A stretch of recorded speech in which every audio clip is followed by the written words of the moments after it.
Hello, my name is Nakia Shade. I am a nationally award-winning author and artist. I've worked with Dark Horse Comics. For this, let's bring it out. For this comic, Climate Keepers, Agents of Project Zero, as the author, character designer for all the characters except this guy. And I've also been like the storyboard artist, and I've also did the preliminary cover design as well.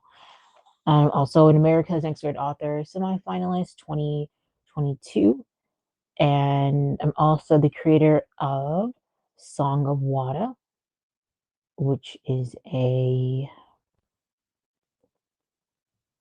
audiobook, Masala fiction drama on YouTube, and I just finished season 1 last month, so I'm actually on a bit of a break before I start on the next season 2, where I start season 2 chapters, so I'm just not in a rush. Today though, I'm going to talk about stuff I would have told myself 5 years ago, starting out as an author and an artist.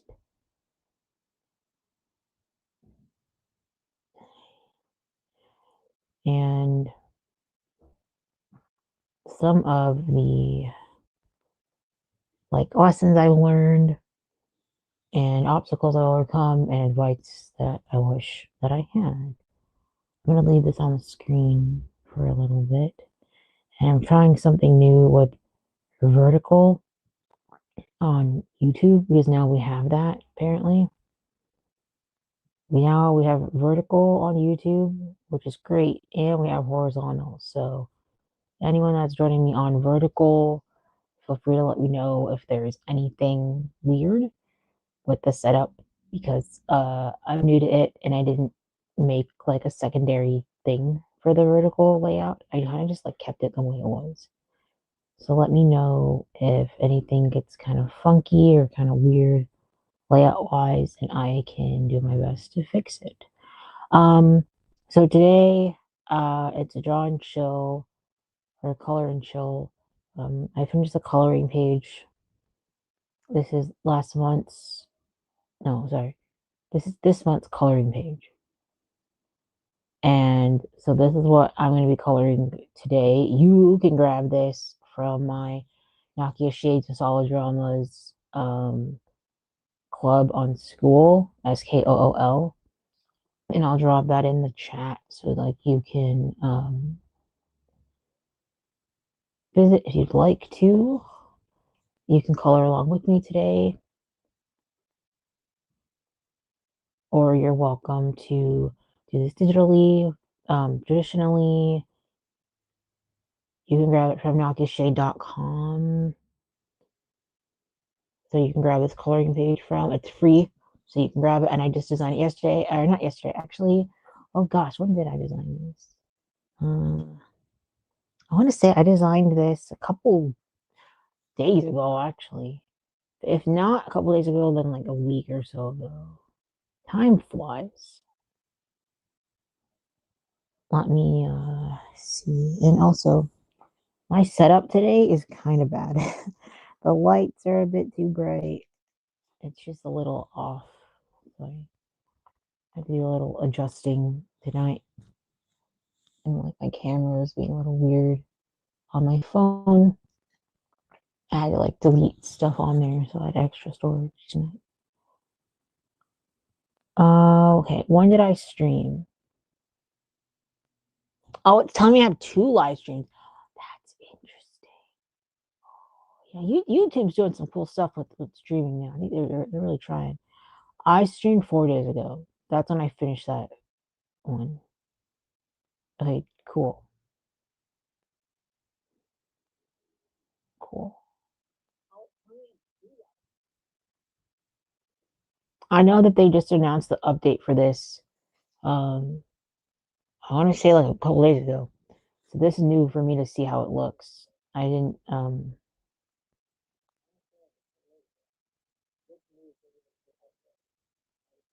I don't hate it honestly. It looks okay.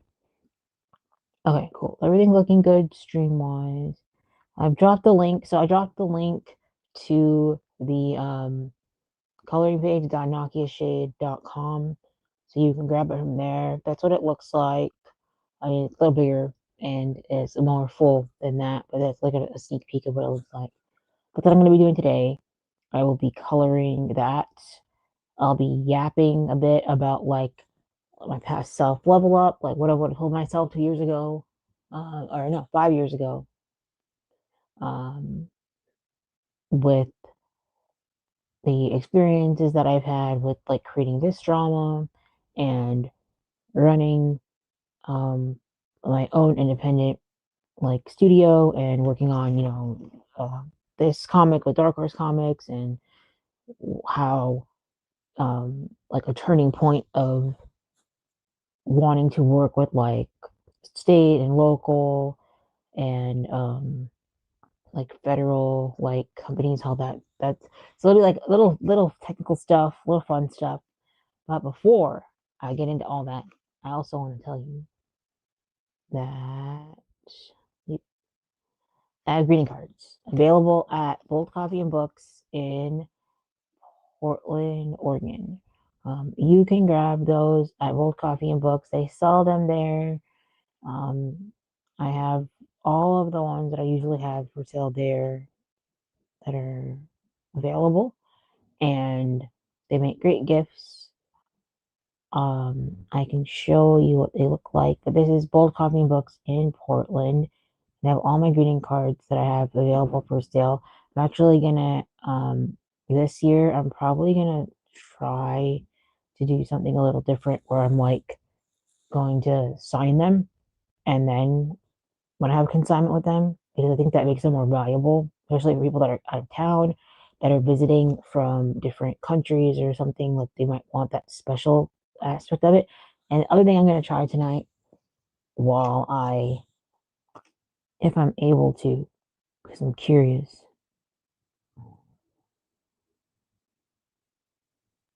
I don't think I can live stream on Instagram with StreamYard, but I'm pretty sure I can live stream with my iPad.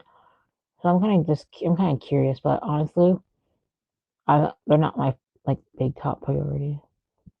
But I'll try it. If it works on my phone. I know I had to like do a couple updates and stuff, and it got really frustrating. But we'll see. That's an optional thing tonight. So what I want to share is what the greeting cards look like. These are my greeting cards. They're from my audiobook, Masala drama, Song of Wata. This is Sela. She is the youngest founding daughter of Kauri Cascadia. So she is the pirate. She's the one that becomes the pirate in the family. And this is Niambe. She's the eldest founding daughter of Kauri Cascadia, and she's the griot. And so these cards are printed on this really nice, kind of matte, kind of shiny paper. And as you can see on my wall, hold on, you can't really see it. On my wall, I have 3, 4, 5, 6, 7. I have like 8 styles so far. These are started in 2024, 2025. For 2026, I'm gonna have new styles for members in my school community. So if you join my school community, then I'll release ones that are specific to the school community that like public doesn't have access to because like these are sold through Bold Coffee and Books. So like they have these, but I haven't released a new design yet that's available for them. And even these are going to get a little bit of an update as well with the story and everything and like the back and stuff. So I'll share more of that. In the school community, I kind of break things down a bit so you guys can kind of learn a bit more. But this is what this one. This is what My God, my hair is flattering. This is what this one looks like. Very nice. It's all paper collage. So I'm also like a paper collage artist. I do digital collage as well. So this is what this one looks like. And let's see if I can get for once the stream, the glare isn't bad. This is what the back of the cards look like, and this is like, you know, a snippet of a story and a QR code to like learn more. And this one is blank on the inside, so I can show you. I get these printed locally. So, like, I'm based in Oregon and I get these printed out in Washington. And the company is very cool. They're really sweet. They always do a really good job. They're 9-cent color copies, the name of the company. So, this is like really high quality paper. It's not going to smudge. Like, you know, sometimes you want to, oh, I have to do it weird for the vertical. Oh my God. Okay, I'm not going to get used to this. Um, when I get them printed, I get really nice high quality paper. And so this is what it looks like on the inside. You can write with marker, write with Sharpie, write with colored pencil. You have a lot of options here. And so that's what it looks like on the inside. And in case I didn't get it in vertical for whatever reason, this is what it looks like in the back. And this is what it looks like in the front. And this goes against everything I've learned about modeling the cards by holding it in a weird way. So I apologize. I'm trying to do two different formats because I can't go out of the bounds too much or else it's going to look weird. But yeah, this is this one. And this one is the one with Sela. She's the youngest founding daughter of Carrie Cascadia. You can take a little closer look and you can see this is like a print, but it's all paper collage. I like my original canvases somewhere in the garage. Um, But yeah, and the story on the back is a little different. These were made before the story is where it is now, so you kind of get like a little bit of lore, a little bit of like a teaser of like what's to come. Because if you haven't watched it yet, season one of Song of Wata, Sela can't access her Mami Wata powers yet. Yet that's for season two. So you're kind of getting an idea of what her powers look like a little bit before we even get there. Oh, a bit of this over here, which is, you know, intentional. Sometimes the art follows the story first, so that's what it looks like. And this is also playing on the inside, but I wrote something on the inside. I don't want to show you. But what I can say, hold on, maybe I can show it. What I can say is like, this is acrylic marker and it's not bleeding through. So just so you know. Okay. Um, I have a list of things I want to share with you guys tonight. So we did that. I'm gonna add this back to the stage so y'all can take a look at this. I'm gonna grab some water and then we'll talk about some stuff I'd tell my past self. I thought about like playing like a game or something, like maybe Balatro or something, but I don't know how that works because I'm streaming on like LinkedIn and Facebook and Twitch and YouTube. So I don't know if I stream Balatro on LinkedIn, if that's going to be like a problem or not for LinkedIn. I don't know for sure, but like we'll see. Because if you don't know, I love Balatro and it's a good game. Okay. I just want to make sure the stream's looking good on Twitch.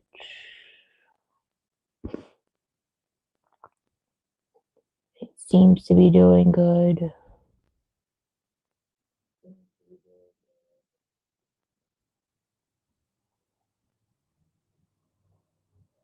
Okay.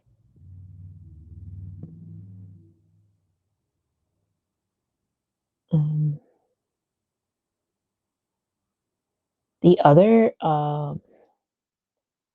thing is, if I did want to stream that, I probably could just make like another stream. So I could stream, I could do the coloring page now and then break up the stream so that I have another video that goes live with the with a gameplay. I might do that. That might be something I try. Just because I kind of want to focus on more than time tonight. It's been a long day for me. I got some cool stuff done for another um, brand, like with my book and um, getting a website done. And I'm looking at a couple other cool things um, related to like publishing an ebook, and like I finally have access to my author page from Amazon, because when I like worked with Dark Horse, like they put up my author page, but I didn't have access to it, and I haven't had access to it since the comic got published. So I was like, I'm gonna start publishing my books. Like I want to have access to that page, so to make a second page. Like how does that work?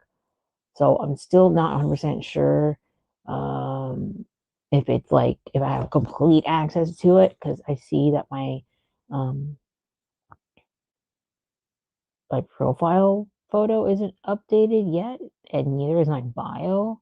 But I'm thinking it might take a bit of time, so maybe that's why. But like we'll see, I guess. I mean, I literally just got it back today, so it might take a bit more time. Um, so I'm gonna grab that water, and I will be right back. Then we'll start the color and chill and a little yap session. I did think that I was gonna try something else today, uh, but I don't think I will. StreamYard is not like, because I did use OBS initially when I first started streaming, but like I don't like it anymore. I like StreamYard a lot more. I think it's more flexible for what I'm trying to do, and I think it's good for this because I can stream across like 4 different platforms, and then everybody can like, watch my stuff. I'm gonna stop yapping. I'm gonna try to find this other video so you guys have something to watch. Episode 9, chapter 9, episode 9.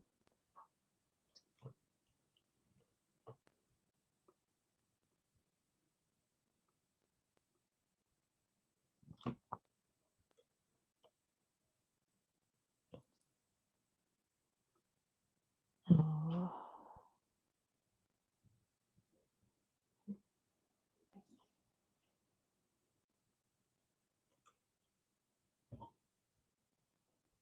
hmm. I mean, I have chapter 8. That's fine. We can put chapter 8 on. I realized that you can't. No, you can't actually. I was thinking that you can't hear it because it's not on Chrome, but I have it here. This is Song of Wata. Okay, I'll write back. Written, illustrated, and narrated by Nakia Shade, with music composed by Tawny Marie Edwards, Queen of Goldfish, a serialized audiobook drama and Masala fiction published by Masala Studios Incorporated. Chapter 8, Sela's Lighthouse.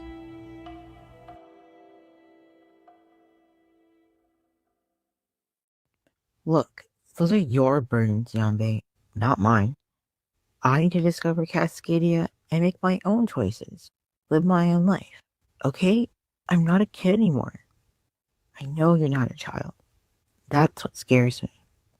Just remember those words when you come crawling back to Carrie. Mary John, rocks won't heal Baba or protect our legacy. I don't want it. Pawn it off like you did with my gifts in Portigoro. Let her. At least someone wants it. I met her too, Sela. My grief is not smaller than yours. Sorry, Mrs. Malik. Your back was hurt from lying down all day. Shut up. The slap cracks with the lightning. Sela hits back. Harder.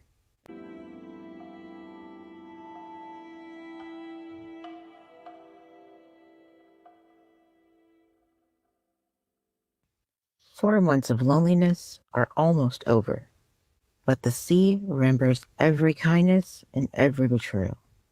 In 14 minutes, Niambe will hug Sela again.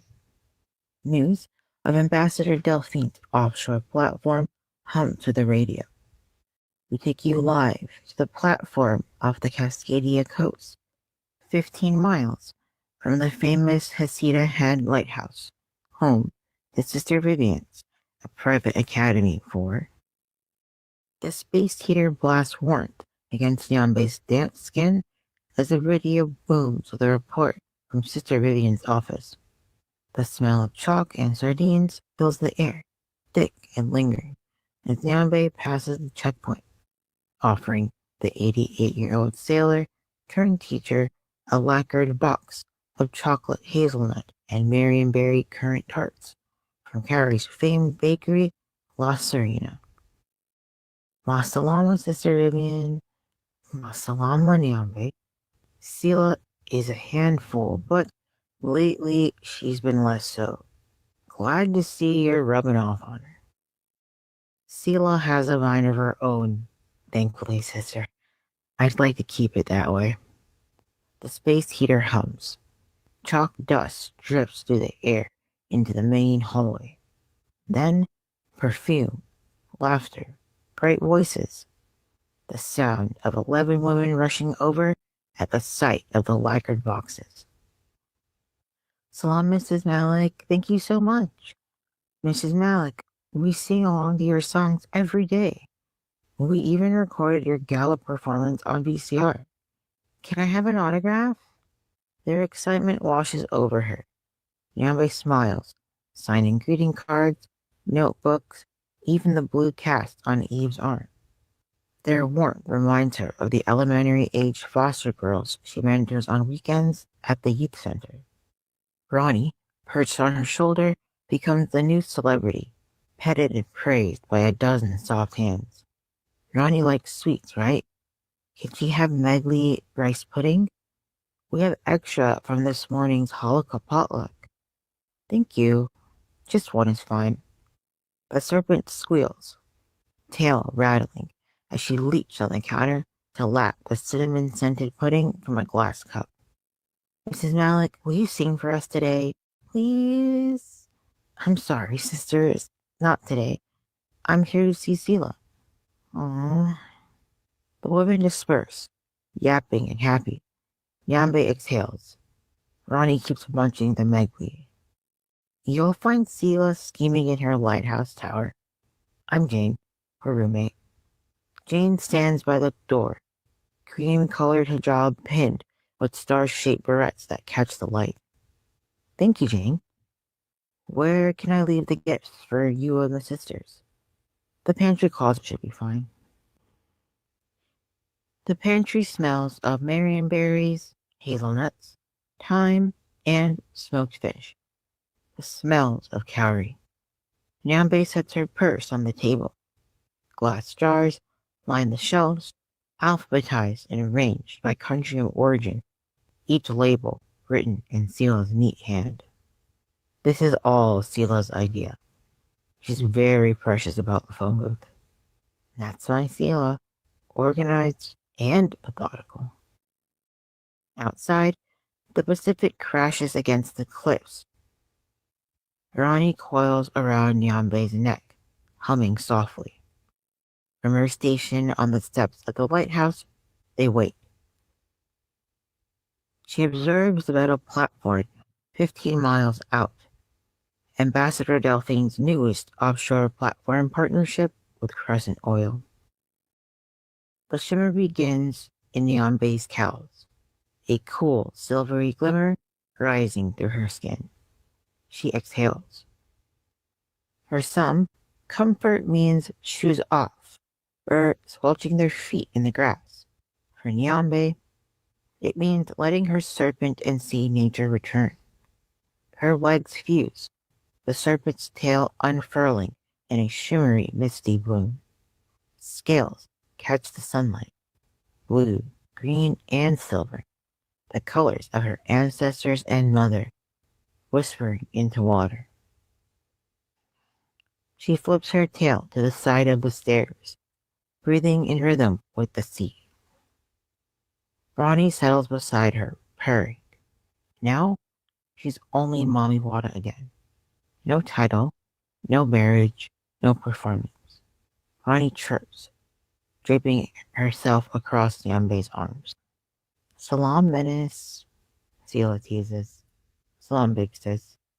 Salam, Sela. The sisters embrace. Rose petals fall from Niambe's hair. Niambe's diamond tears fall at Sela's feet. I know you said no crying, but I'm just so happy to see you. Sela smiles, though envy flickers behind her blue, half-serpent eyes. She has never been able to transform into a Mami Wata. Her knees still ache from childhood illness. The ocean's tax for mercy, Mama used to call it. Well, time to go inside. No, Nini. Sela catches her hand, pulling her into a hug and patting her upper back. Just stay with me out here a little longer. Yambe softens. All right. Sela flexes her toes in the wet sand, then sits in front of Nyambe on the steps. The ocean hushes around them. Nyambe twists the cap off the bottle of shea and castor oil. Sela picks up a smooth.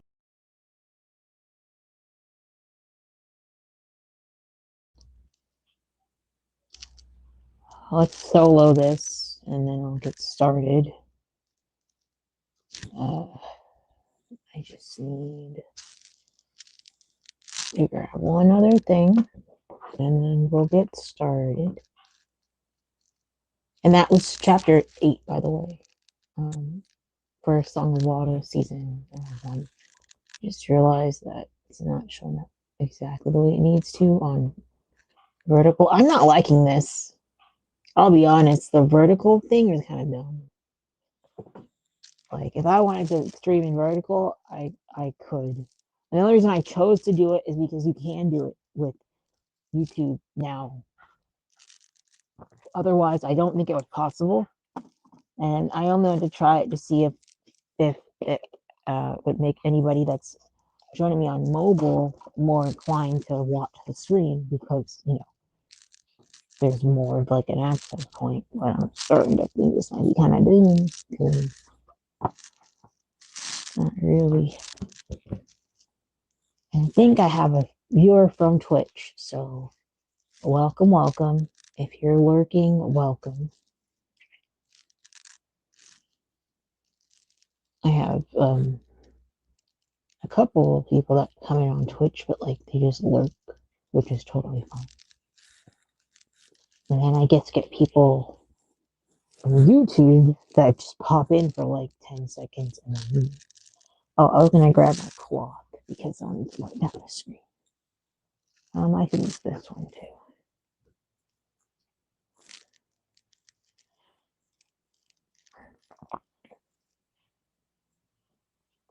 Thought I'd pop in today and give myself a break from working on stuff. To work on this, but this isn't stressful for me. I feel a little more relaxed and less. What's the word? When I work on these coloring pages, I feel more chill. That's what I want to be.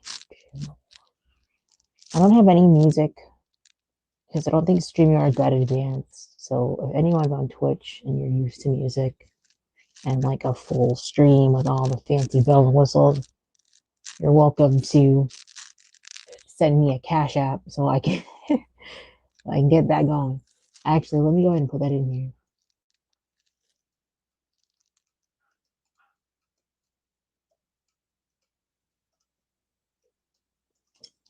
Just in case anybody does want to. And then I also have the giveaway that I mentioned on last stream, which is still happening, by the way. Greeting cards are available in a giveaway. You have to follow me on socials and then join tier join tier 2 on my community. The glare there is so bad. Okay. So with this one in particular, I'm just gonna leave it there. It's fine. It gives people something to look at. Off into the street. For this one, this is a scene of Niambe and her mom. So this is Niambe in chapter 10 or 11, somewhere in Act 2. And so I'm just showcasing like that eternal moment that they have going on.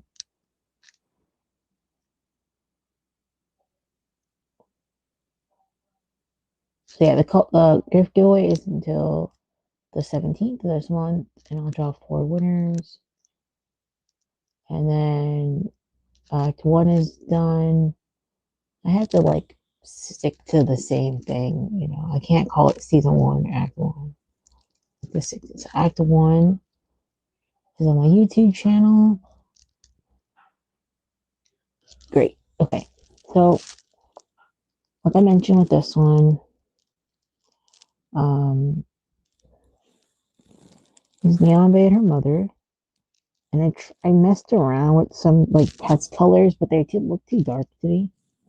So I think I'm gonna add it. Like I'm still gonna do some test colors, but um, I'm just gonna see like that looks nice. I'm gonna just mess around and see. I can make her look more like water and less like I don't know. And I know there's some good tutorials on YouTube.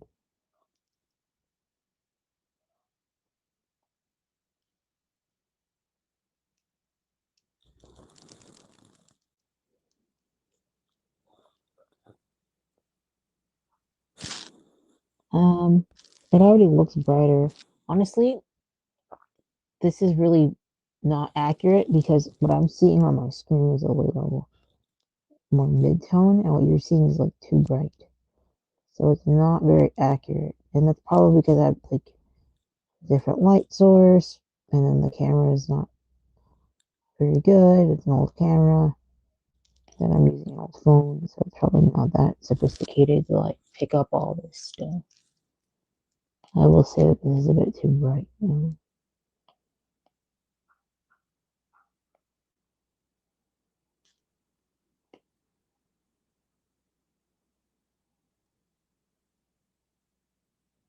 So I do a couple of stages. I do that um, preliminary stage of the sketch. Then I do another preliminary stage with the coloring because I might not like. And this is all like kind of like what I've learned with storyboarding. I worked on Dark Horse um, comic keepers, so that I learned from mentors, from Nickelodeon and Disney, and Netflix artists, Larissa Brown and Haley Cleveland. So I learned from them to do a bit more of this kind of stuff, and it's very helpful.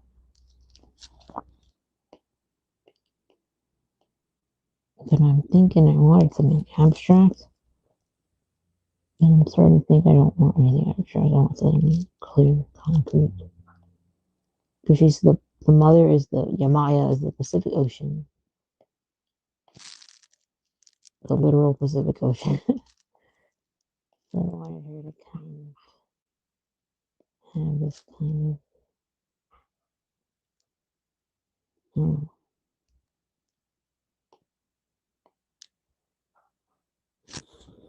vast, expansive temple. You can't really see it very well at all. I can't believe it's not showing up the way it actually is. Hold on, let me see if I can fix it.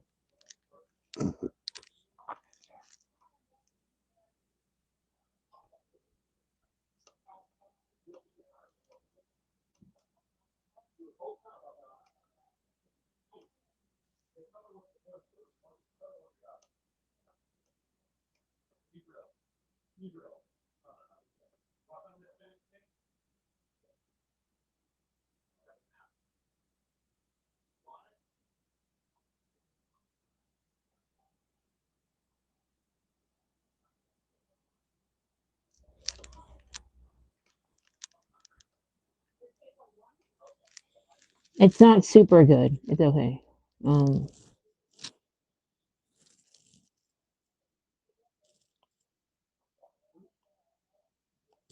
you can hear people in the background. I apologize.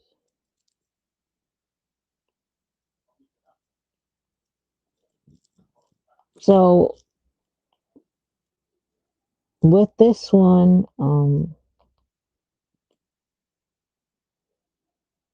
it's supposed to feel like magical and mystical and um because at this in this point of the story, Niambe shaved her hair. And that happened in the last chapter. So that's why she's bald. Um because y'all know that Niambe's hair is like this. And she looks like this. So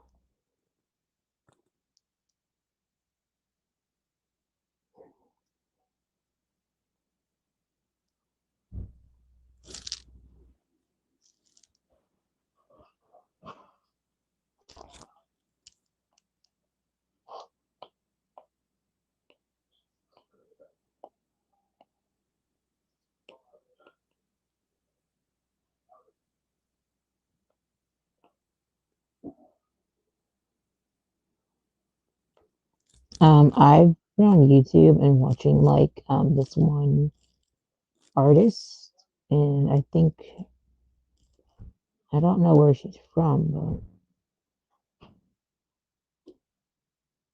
she created like a Barbie mermaid, like and the Nutcracker, for like this generation, and her model looked so good, and it was just really cool to like observe how she made it for like this generation, but it felt like what I watched growing up. I loved watching that stuff growing up.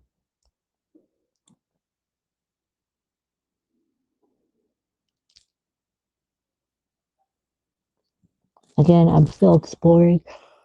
If you didn't know, Song of Wata, they're Mami Wata, so they're these African, West Central Pan African water spirits, goddesses, and deities. And so they also turn into mermaids, turn into snakes, and they're just like human women.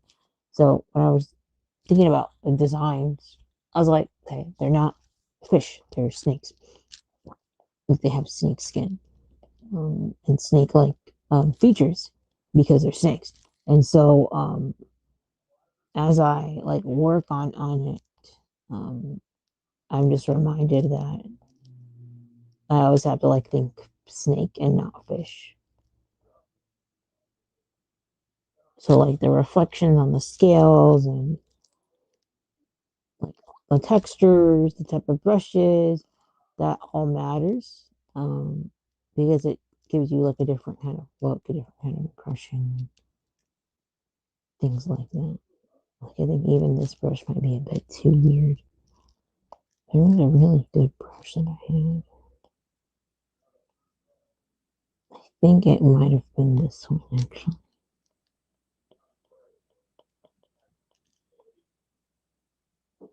Yeah, I think this was this one.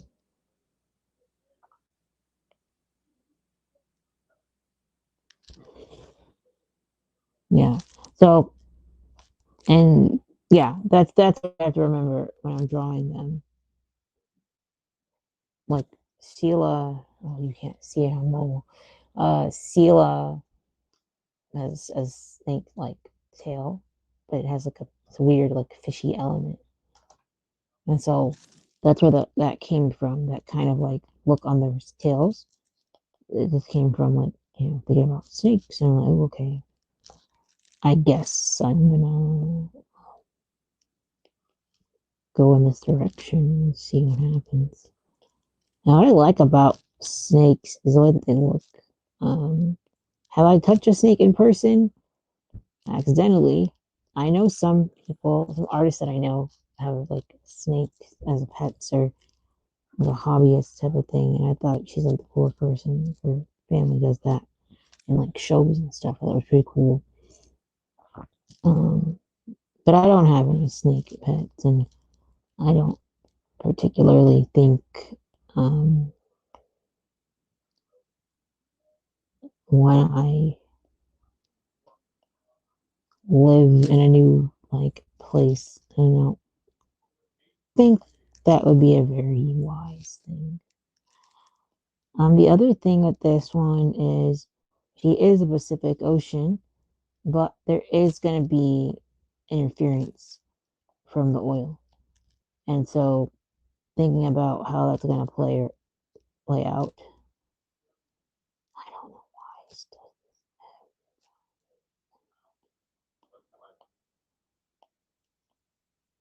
why. I might try to find like a nice image I could use to photo bash with to get the right like look, but I do want this kind of weird, funky texture here because she's the Pacific Ocean and the rest of it is all oil that she's dealing with um or combating. So I want something like that where it just feels like the mother is protecting the daughter from this oil and this pollution and this danger because she wasn't able to before. So the topic for today's video is my past self level up. And we're going to talk about some of the challenges. And it kind of already was a little bit, but I'll be a bit more precise. So when I cut this down with um, later, so like shorts and reels and stuff, that'll be a little easier for me to to do. But basically, you know, with like one of the lessons I've learned from 5 years ago. One of the lessons I learned, that I tell myself as I'm leveling up, is continue to challenge what people think about you. And by that I mean when you go to different like business rooms or you are in different classes or something, and I didn't feel like I was the expert and I didn't feel like I was like the best. That's completely good because that means I have the opportunity to learn something new and learn it from somebody who's willing to want to teach me um, because I have that beginner mindset. I don't even know what the oil spill looks like. I gotta get the right colors so this doesn't look weird otherwise. But again, I'm just messing around. I don't know for sure if I'm gonna need to keep this. I do. Well, I'm taking it muddy. Um, the other thing I would tell myself is it's good that I'm getting uncomfortable trying new things. And by that, I mean it's good that I'm trying new things, period, but that it doesn't feel comfortable. It feels weird. For instance, like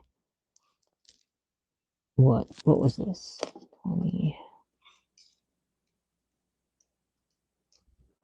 2021. I was learning how to work out.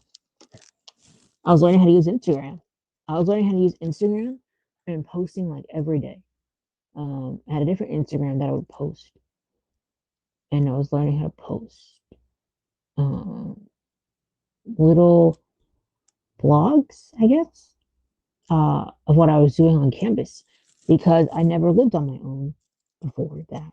I lived with family and stuff, and so I lived with my parents and stuff. And so I wanted to feel close to people and I wanted people to get to know me, but I was still like really shy and I didn't really want to talk to people or bring them over to my house or nothing. So I just thought about like how can I like let people in without letting people in? And so creating vlogs were cool. And so I actually made vlogs, and I was able to get interviewed for like a student. Was it a newsletter? Oh, let me find it. Damn, I.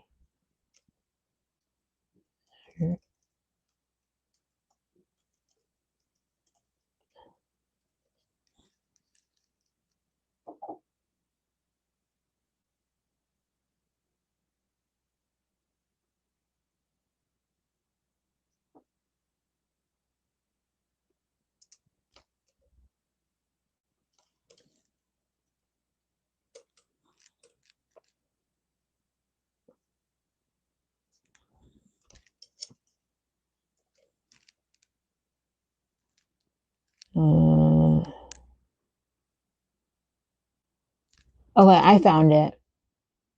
Okay, I'm gonna share this. I actually would love to download this. I don't know why it's on like a different country's Instagram. Like, why is it a different language? Uh, yeah. Um, let me do that.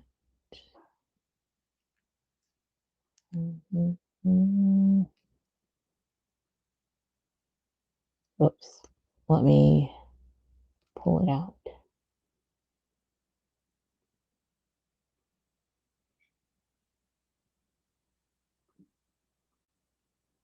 Okay.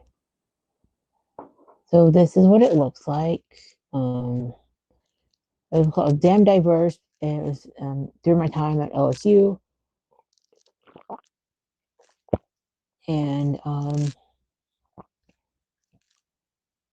yeah, it was just a little like spotlight on me. And, you know, I'll read it. It's like, my name is Nakia Shade. I was born and raised in Chicago, Illinois. And I spent a good amount of time of I spent a good amount of my life living in Oregon. Today, I enjoy who I am, a cultural woman. I celebrate my culture, fashion, food, and traditions to show up authentically me. My life experience helped me develop resilience and determination for my daily life and be kind towards others, towards people. I wasn't always brave. Being raised in a Muslim community and part of an African Asian American culture was like living in Harry Potter. There's a whole other mysterious lifestyle that others in my Christian side family didn't understand. At times it was cool, other times isolating. Bullying, I wanted to be like other, wanted to be liked and accepted were themes of my adolescence.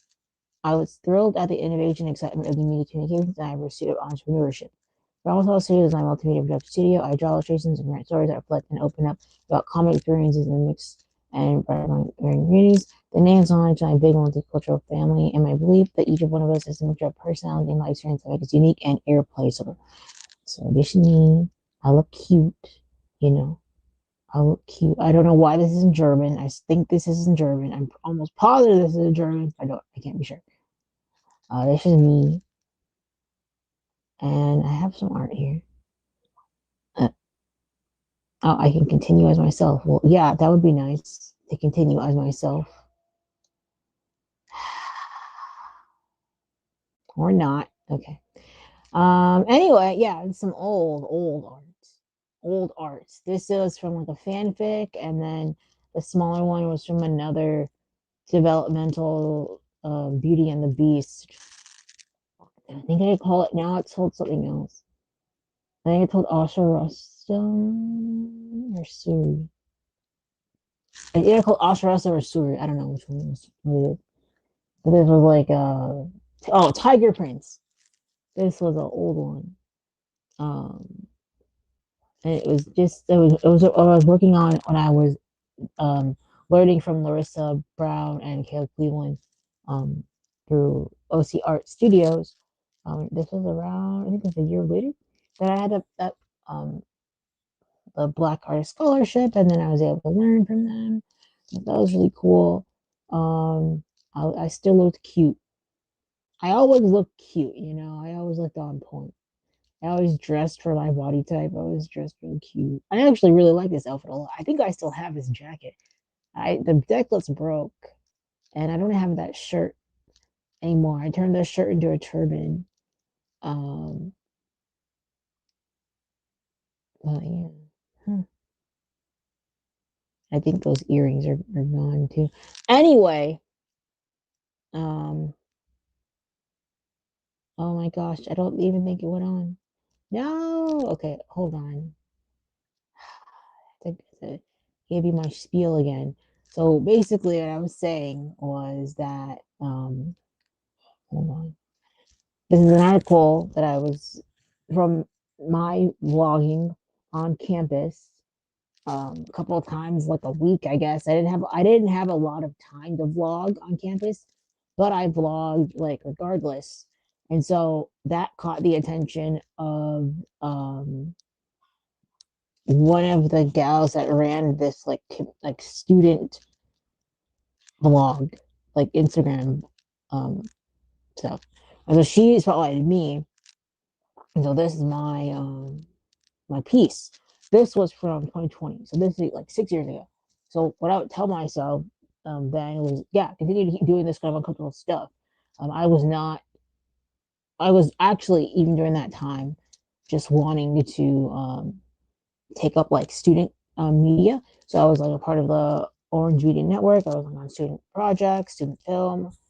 Um, so that was like a part of like getting out of my comfort zone, doing this kind of stuff.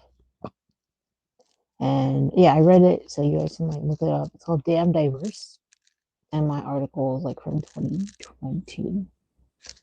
So yeah, that's what that one is for. So I tell myself to keep going, even though it's hard.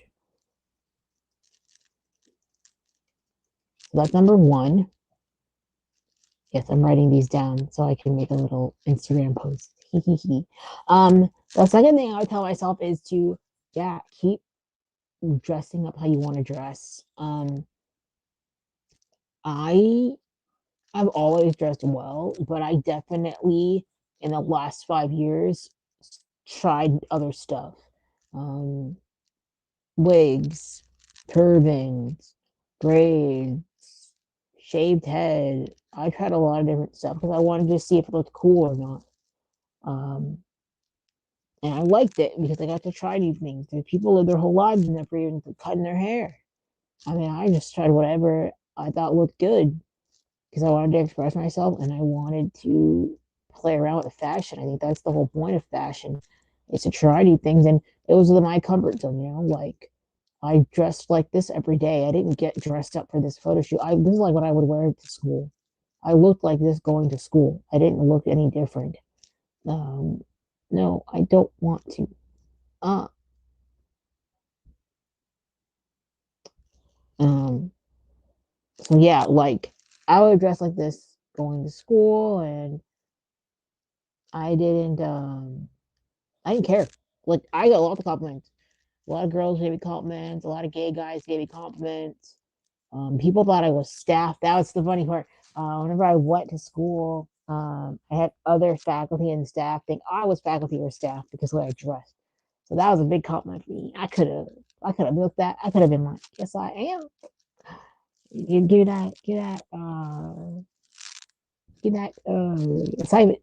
But no, I was not a teacher. I was just having fun and looking good. So I would say keep trying new styles.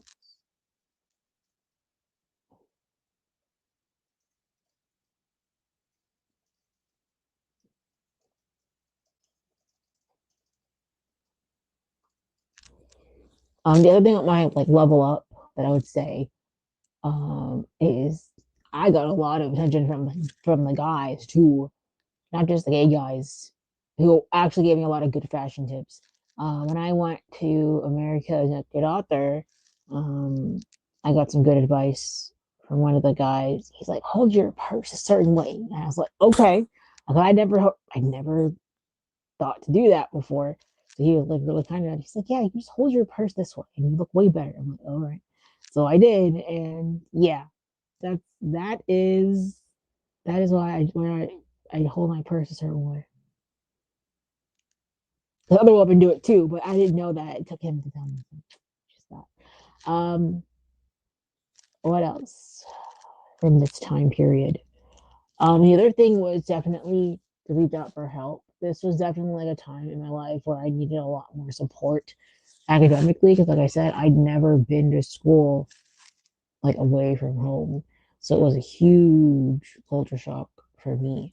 But there was something called like Beaver Connect or Beavers Connect, and I enrolled myself in that, and that was the biggest shift for me. I didn't feel alone. I had support, and not many people even used that service. But I made a really like two really amazing mentors.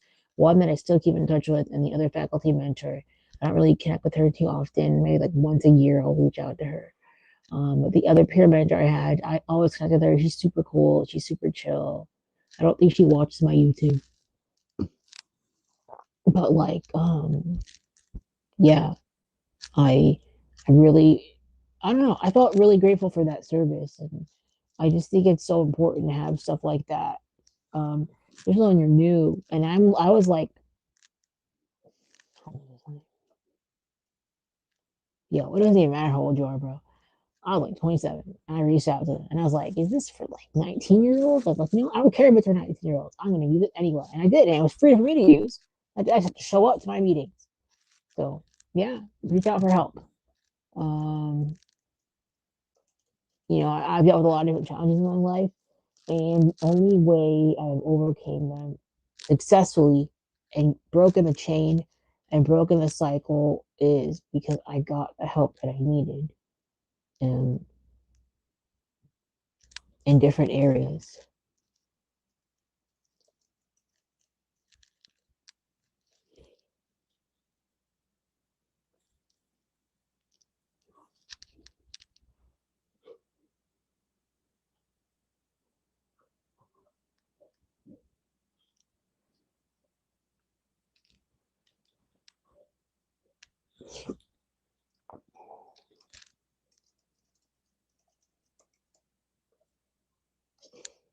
So I would definitely tell myself to keep going, keep getting support, um, and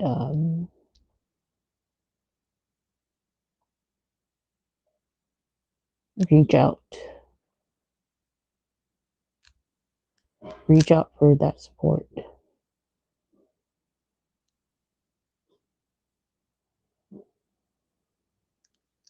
because you need it. And it's like nobody's business if um,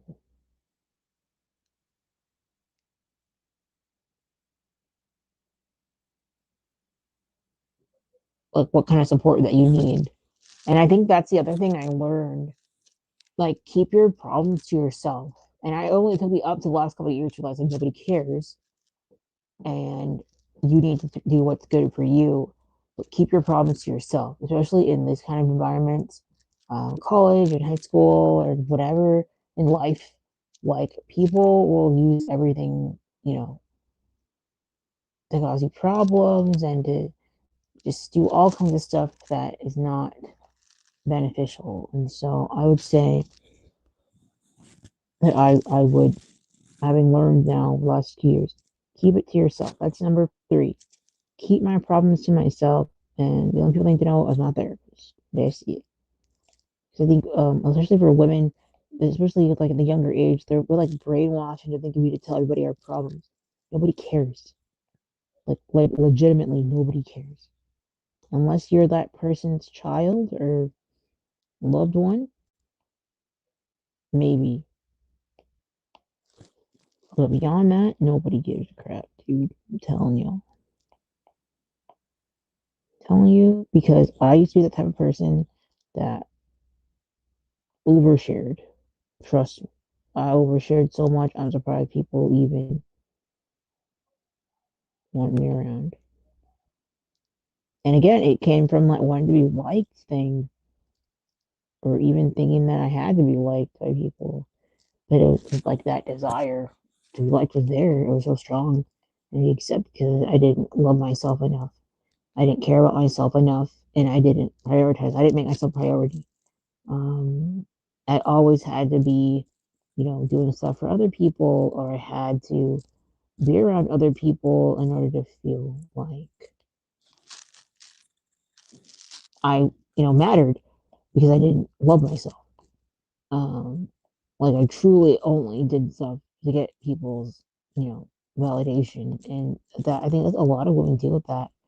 But the way out of it, oh, I forgot the reason that isn't doing it is because it's a lot of women deal with that, and the way out of it is to just make yourself more rarity, like legitimately.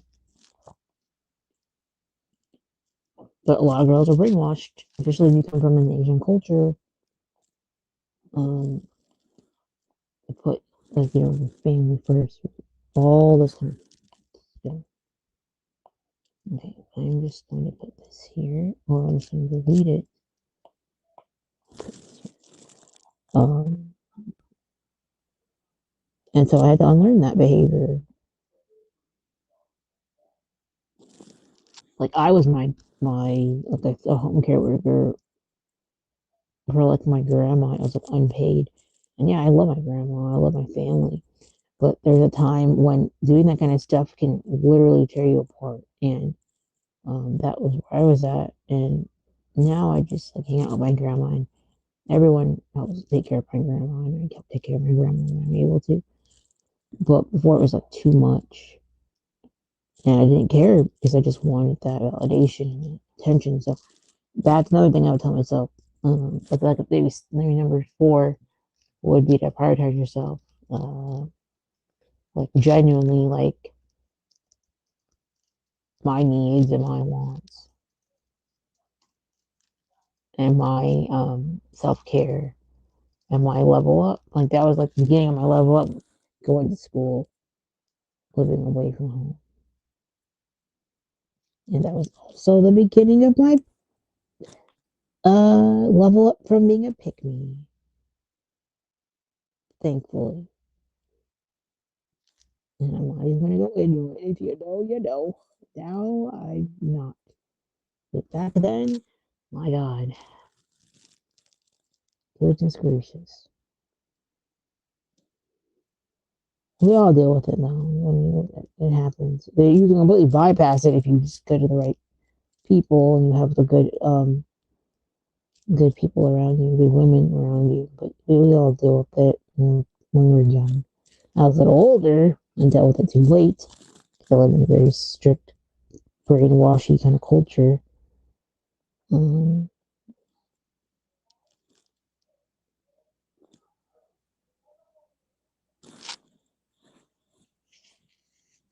well, it's looking a little better, I guess. So that's number. I'm gonna break from yapping, and I'll come right back. I will resume the episode. turning it in her palm. Pretty rock, but I'm never getting married. I'd rather be free like the sea. A faint laugh. Mama only married Baba because he built Kauri. Nyame smiles, pouring oil in her hands.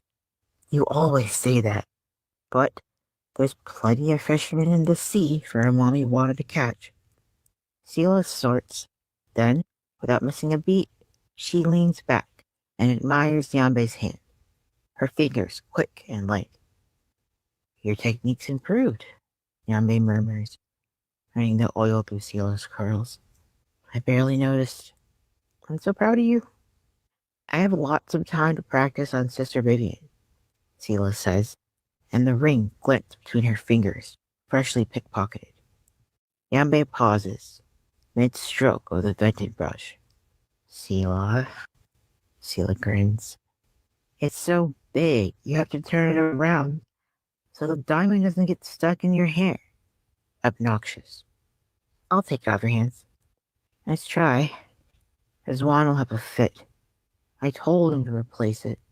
He refuses. Sela pouts and returns the ring. Name resumes massaging her scalp, slow and rhythmic. The scent of rose, rosemary, and sea salt wraps them both in a cocoon beneath the Douglas firs and the ancient lighthouse wall. Jane is so sweet, Nyambe says softly. I'm surprised you have a new roommate. Isn't she your sixth this year? Sela shrugs. She's quiet, keeps to herself. Niambe pauses, fingers still working through the curls. Do you like her? Sela hesitates, just long enough for Niambe to feel it in the muscles of her neck. She's fine. I can play nice when I want to.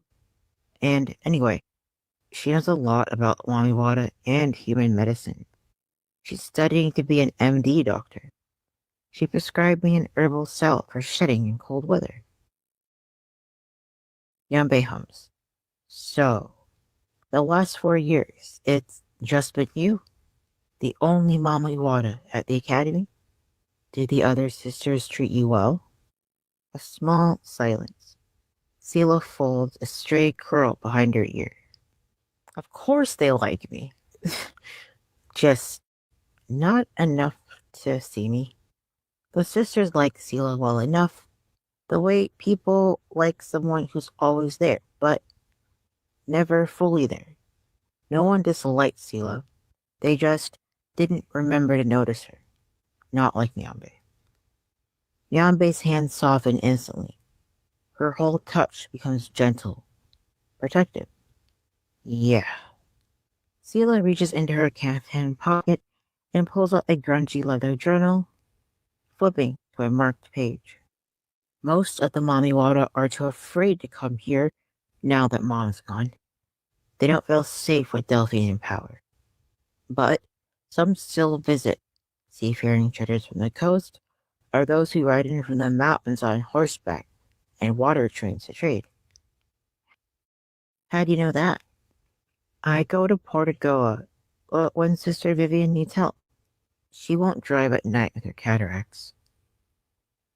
You added roses to the hair oil. It sounds like Mama. Hair braiding is a beauty ritual Yamaya's parents never shared growing up.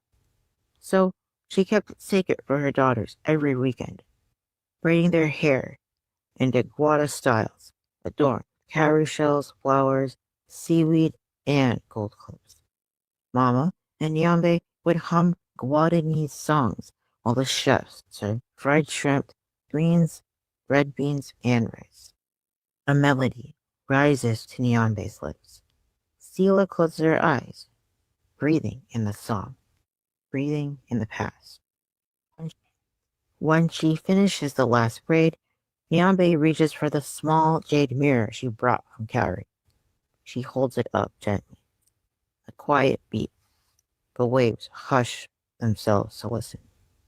You look beautiful, just like Mom. Sela's breath catches, but she nods, swallowing whatever rises in her throat. Nyambe squeezes her shoulders. I cooked you dinner, but first, tarts. She hands Sela the gift basket and a lacquered box of tarts.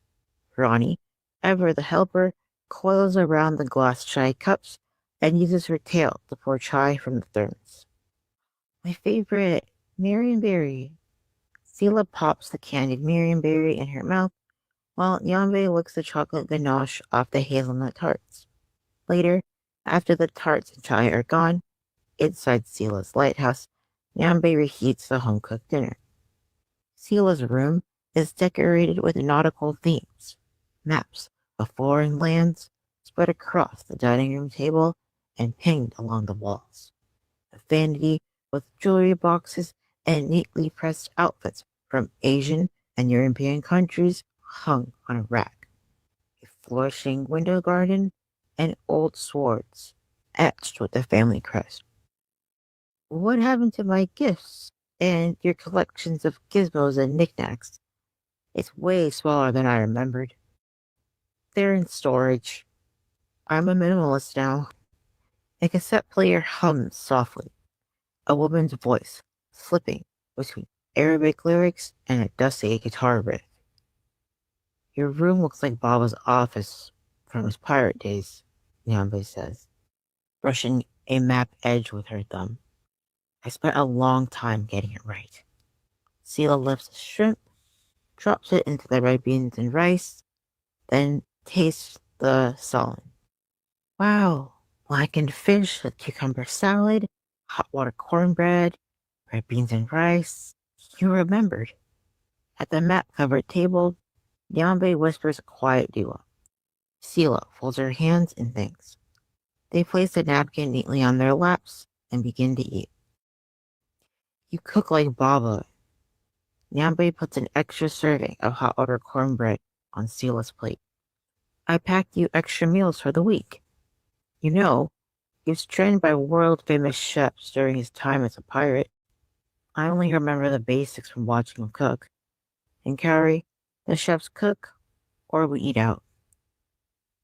Anyway, I miss him and Mama. Do you think she's still out there? I don't know. Yambe's gaze drifts to the rain pelting the window. I feel her, sometimes, when I perform, or when I visit Baba. The great blue herons still visit me, Sela murmurs. They leave fish and trinkets. She opens her palm. This summer, they left these stones. Larimar set in copper glows in the light. Ronnie's eyes glint the same blue glassy hue. I've seen that before. Delphine's cane has that stone. Same shimmer, same markings. Sela inhales shakily. Mama's energy is in these stones. I can feel her. Not hear, but feel. It looks like one of her scales, Nyambe says.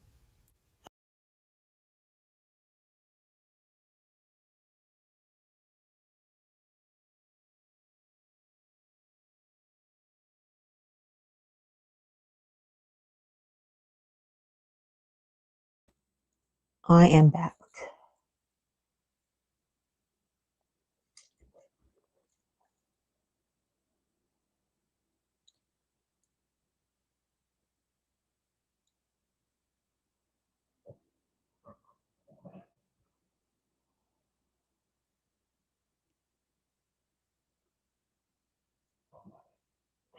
Oh, the other thing, I was on YouTube earlier today as well, and I saw that the voice actor Riku was playing Kingdom Hearts. I was like, what? I didn't even know he played. Like, I figured he was young, right? But I didn't know he was like active online.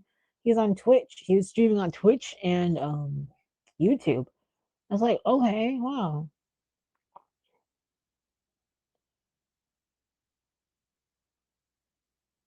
I watched his stream a little bit as well. But it was pretty cool. He's pretty cool, dude. I'm gonna sit here and watch this stream for a moment. Um, okay, I got my water, so I'm back. On the topic of things I would tell myself that I wish I'd known, advice I'd known, obstacles, lessons I've learned and overcame, and I talked about 4 of them already. I'm gonna try maybe 4, 5 of them, see what I get. The other one I would say during those times was um, money, finances. They will get better with picking the right job for you that's in your interest, that's in your skill set, that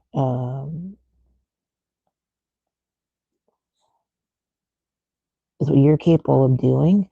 And it doesn't have to be something that other people that you know do,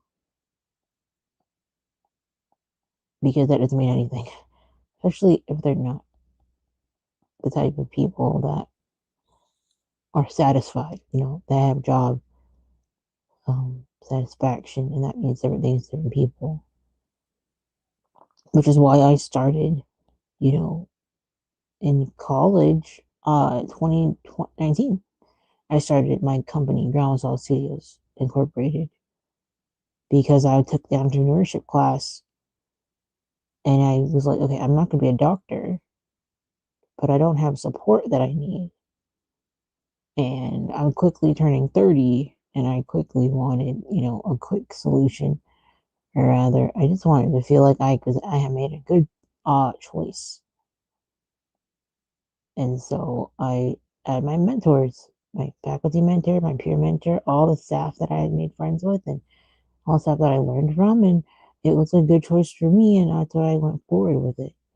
So family doesn't know everything. Family might like to brainwash you and trick you and gaslight you, or all these big words for control, all these big fancy words, buzzwords for control. They sort of control you, but if you're an adult, you don't have to be controlled by anybody. You control yourself. And so that's another thing I'd say, like making that choice was a step away from control from family members that didn't like what I was doing, that thought I was a terrible human being, that cursed me out, that lied about me, all the typical stuff, all the typical things that happen in families that like to control. Um,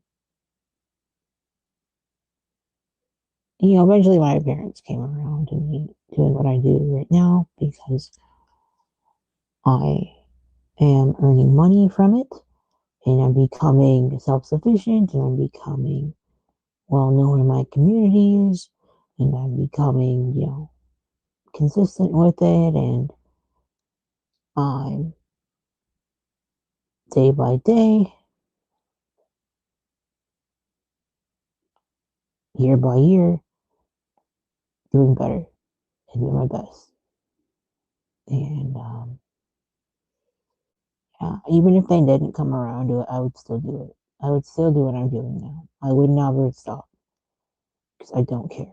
Like, I care about myself way more than what like family members think, what parents think. I just do. I think I always have, even when I was like at the height of being a people pleaser, I still was like, okay, this is my life, right? So like I'm gonna do whatever I want. And so even if I'm scared, even if I don't really understand what I'm doing, and even if I don't really understand all the things I'm doing, um, I'm still gonna try because that's my right to try new stuff and do new stuff. And people don't like that. Parents don't like it.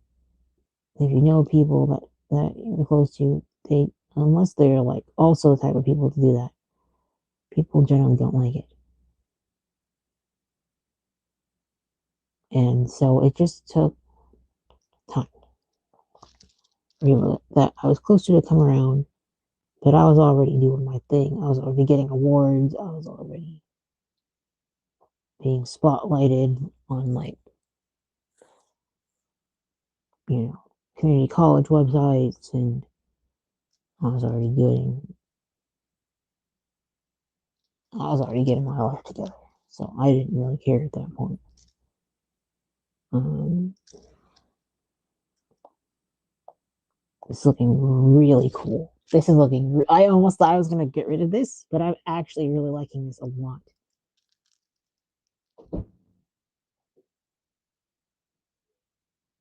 I really thought I was gonna get rid of this. I was like, no, I'm just gonna do preliminary. No, this preliminary is looking great.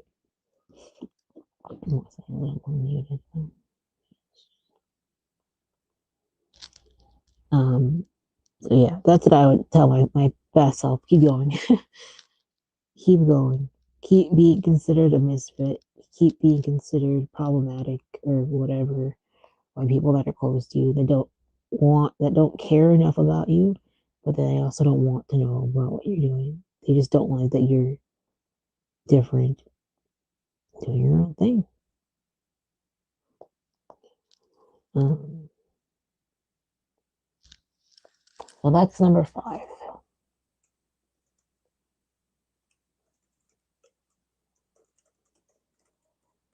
Number 6. I guess I have a couple. I mean, it's been 5 years, right? The advice I wish I had earlier was join organizations like service-based organizations as soon as you possibly can. Completely bypass anything related to business organizations or anything that's not a service-based organization, because people that are in service-based organizations like Rotary are a very special group of people, and I fit in there way better than in like a chamber of commerce or a business, whatever. I don't even remember what it's called. Some kind of like um, incubator or something. I don't fit in there. I like to have fun. I already work very hard and I already do a lot. I don't want to spend every waking moment working. I want to spend my time relaxing, having fun, socializing, yapping with the ladies, stuff that I never got to do growing up because I was just very responsible for some people um, at a young age that I never had time to just relax and chill. I had to do a lot of other stuff. So now, as an adult, Rotary for me or any other like kind of service organization similar to Rotary, but I'm in Rotary, is like the perfect size for me. It is such a wonderful organization. There's such great people. Um, it's just really cool what kind of stuff that we do, and it's international. So I haven't even gone to the other countries yet. I haven't even gone to other states yet. I'm just starting. I have my whole life to figure it out. You know what I mean? But that's what I would tell myself. Completely ignore other people's opinions and join Rotary sooner. I would put myself that, or Rota Grand, or Rota whatever the young for one for the younger kids. I would put myself to join that like ASAP, because there's people that do well and do good for themselves, and there's not about people that have money. There's like look at life so differently. They're not in a rush. They have time. They have options. They buy their time. They are decisive. They're discerning. They are picky. They don't have time to waste because their time is very valuable. And so they're not desperate for you. If they like you enough, you're there. If they don't like you, you don't have to be there, whether you're a service organization or not. Rich people are just different. And that's something that I learned now with Rotary and over the years with the kind of friends that I have now. But I would definitely say being in environments like that at a younger age would have definitely helped me to feel more feminine, to be more in receiving mode, and to have more better boundaries and better standards. Because the women in Rotary they don't take nobody's shit. They don't take nobody's shit because they were probably kind of the first women to join Rotary because they didn't allow women to join until the 70s. So like they know what it's like to deal with problems. And these are women that are different from me in every way. But we're all women, so we have that in common. That we don't take crap from people. We have that in common. So like it was just really fun to see how these women are just they're all so cool. Like genuinely, they're all a little different, but we're all like misfits in a way. And I definitely feel very like appreciative of being in the group that I'm in now because I learned so much from all of them.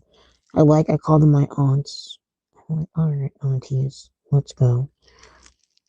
But like I genuinely feel like very grateful to have so much access to so much like wisdom and knowledge and information about so many different things. It's really cool. So number 7, I say the lesson I learned was to keep going. My ideas are for misfits, you know. Like I'm talking about like contractual marriage, age gap marriages, talking about a goddess that marries a human. The characters are Muslim and others aren't, you know. Um I talk about women being mothers that actually like to be mothers, and then I have women that are all types of different things, lesbians and straight, and those that don't want relationships, those that date multiple men at the same time, and so date one man at a time. You know, marriages in my stories are all about beneficial, being super beneficial to the women only, extremely beneficial to the women, and so that's a different take than the romance stuff where it's like, he blinked at me. It's like, what? He ate food across the table from me. Like, nobody, what? So I don't really write, if I do write scenes like that, it's to like frame the moment. And all my romance is like provision. Like, in my mind, Ozandi is probably the most romantic character in the story. And we haven't even seen the other types of guys that Niambe didn't date, but he's like the most romantic character thus far because he provides, he protects, he gets shit done, he's efficient, he's old, he's boring, he plays solitaire. Like, what more do you want?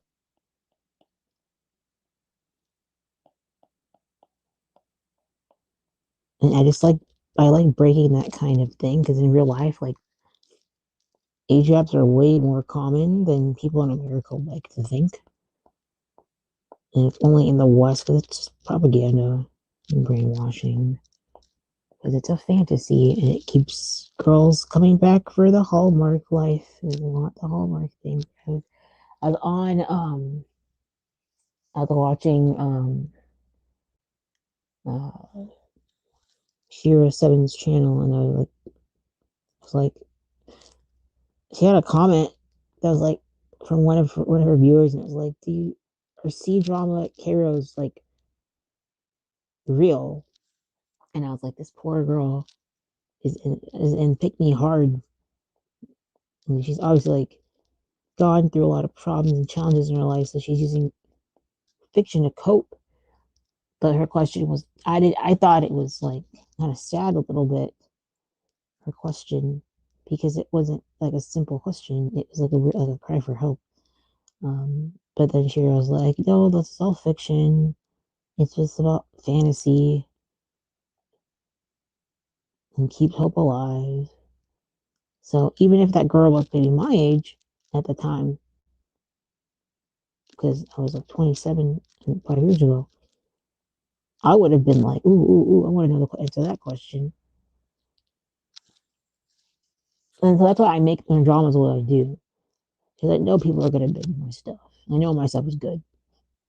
I have the awards to prove it. I have the titles to prove it. My stuff is good. But I want it to be something that you get out of the house and go explore the world and go meet people and go live your life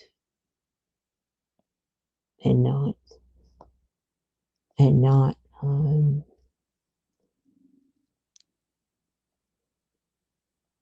be stuck. And the only way you're stuck is if you choose to stay there and if you're going to the wrong people for advice. People that envy you, people that are jealous of you, people that hate you, they will give you the wrong advice every day of the week because they don't want to see you win. They do not want to see you win. They would rather see you stuck and in the same place next year that those people can control you. But if you make better friends and better relationships, you can bypass all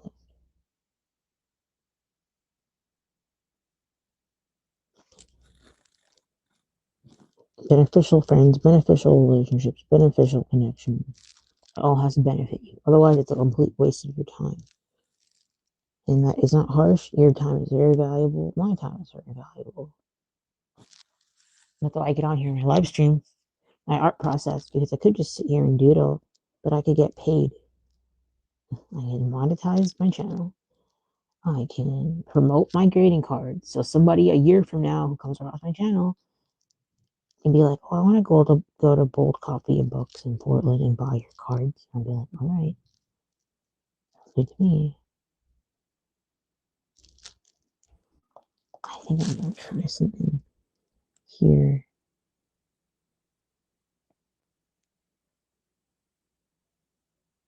Like in the future, when I do more UGC stuff, and I get more sponsors for like TikTok and stuff, and then I can wear my wigs and I can wear the outfits and stuff, and it'll look super cool, and I get paid for that too. So that's how valuable my time is. If I'm not getting paid to be online, I literally don't even spend time online like doom scrolling. Like I'll watch dramas just so I can get information and study them. Like that's what I do. Like I'm obsessed with what I do. That's why I play like pickleball, or I go rucking, or I play golf. Stuff that I have to be physically present for. Because I don't have a social life beyond like on social media. I don't. It's the social media is business for me. That's it, and that's why I'm. That's why I am where I am. That's what I do.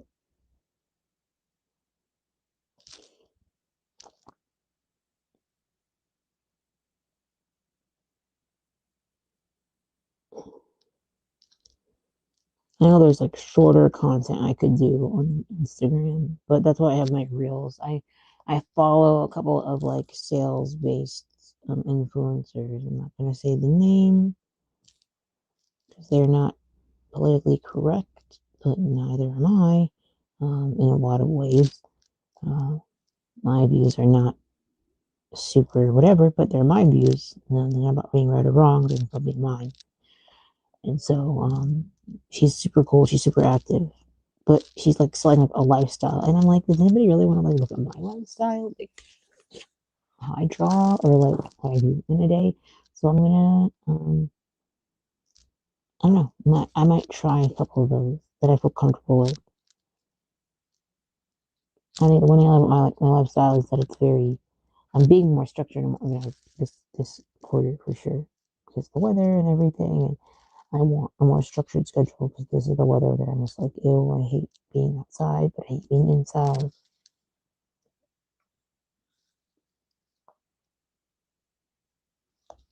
I need a different brush. Yeah. Yep.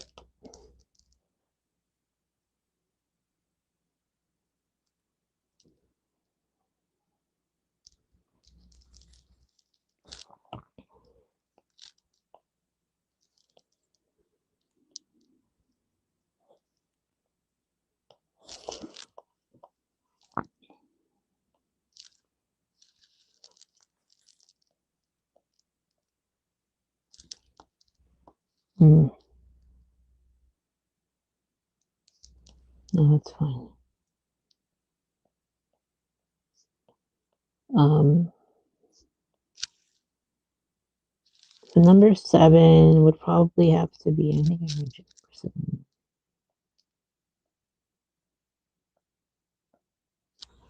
Number 7 would probably have to be, it's totally fine to spend money on classes. It's fine to invest in your future self. Like I was gifted like $2,000. Like my father passed away, and I like left me like $2,000 as like inheritance, and I took that $2,000 and invested into my company. And now I've been able to work with different groups, different organizations, and grow. But because of that $2,000, that's why I was able to do that. And like that's all very important. Making decisions for your future self, even if you don't really understand fully, but as long as you know, you make the best choice is what you got. I think that's more important than trying to make a perfect choice. Like I'd rather just make a choice and then go from there instead of thinking like, oh, it has to be right. Because there's no perfect choice. You do what you can. That's why I like poker. That's why I like games of chance, because you are literally dealing with the cards that you're dealt. This is too dark to me, and I almost want it to be something not to want to be like this stuff. You're given the cards that you're dealt, and that's it. Like there's no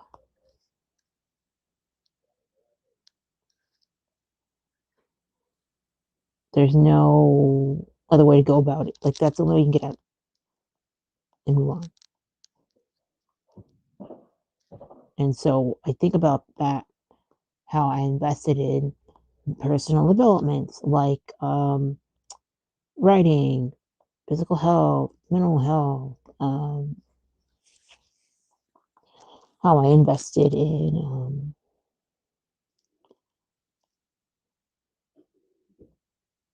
um, business, marketing, copywriting, sales, all those things. They all help me now? Yes and no. Some of them do, yes. Others I just completely don't use anymore because it wasn't what I needed now. But was it a waste of time? No, because I wouldn't have had that information otherwise. And yeah, people are like, "Oh, you can Google it." If I could Google it, I would have. But if there's a person that's an expert or knows something more than I do, and I have the money for it, I will spend it. I 100% will spend it. I have no problem doing it at all. I love that kind of stuff. Like I want to learn. I want to win.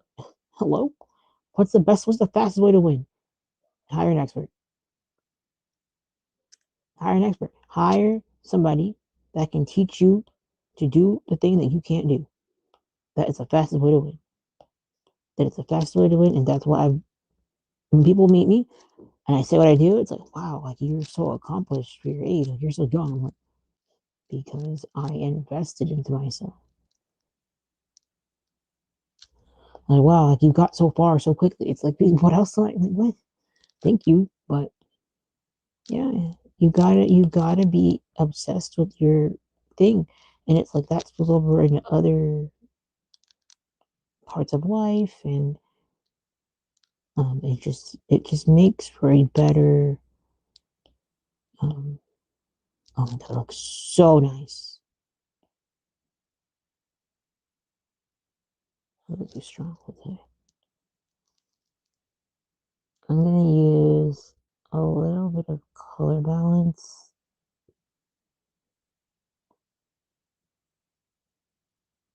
Just a little.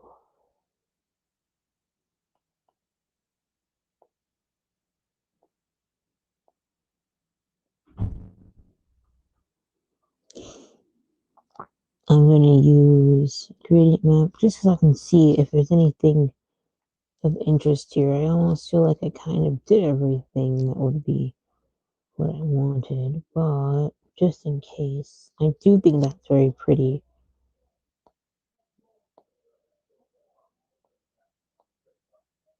Mocha's too light. I want something in between breeze and mocha. So I think I'm gonna go in here and kind of mess around.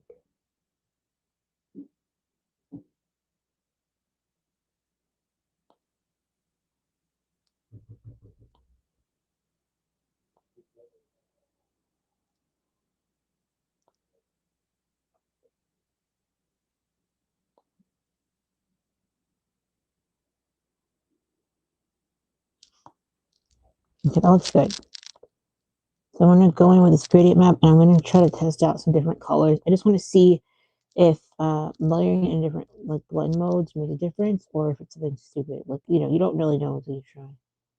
And also, I don't really know what color I had before, so I guess now it's a good time to overlay. Hard light looks sick. That looks good. Hard light looks good. Vivid light. Pin light. Pin light's too light. Pun intended. Hard mix is too weird.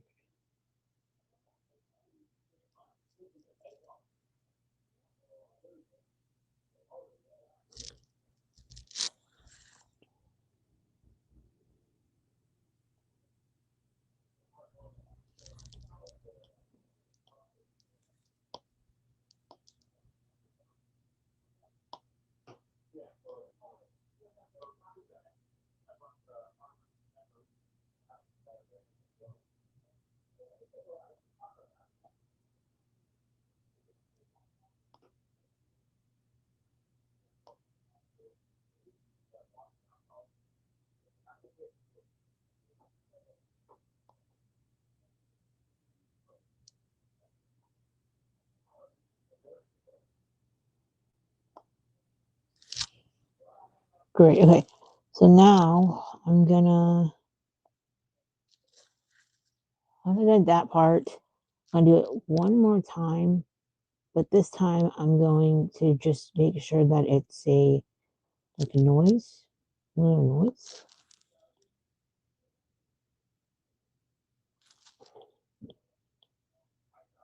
And then some Gaussian blur.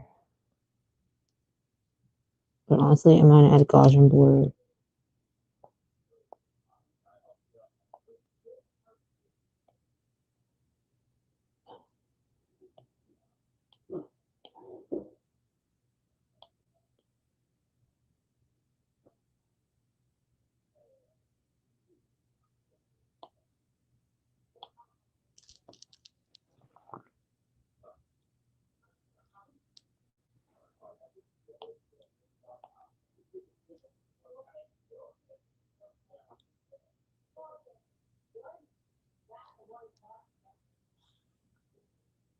Yeah, that looks good.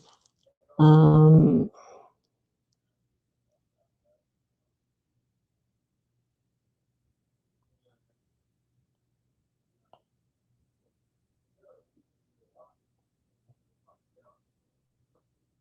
I'm also going to get rid of the liner because I don't want it any longer.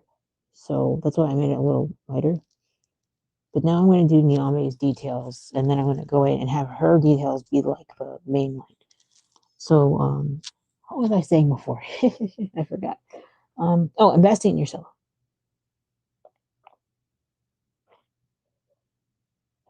That's number 7. Invest in your future self. It's totally fine to do that. It's very important to do so, and doing so will get you further ahead than most people because everyone has an excuse um, or reason to not invest. And so if I took that time to do that in the past, then it was definitely worth it now. Number 8 would have to be um, learning about psychology.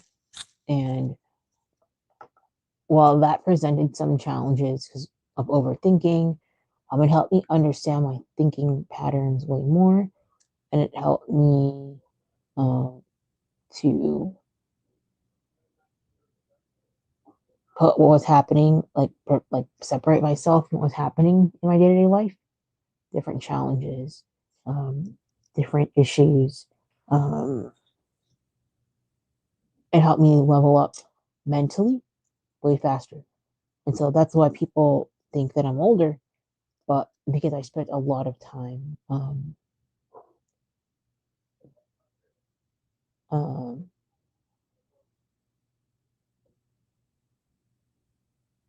learning psychology. And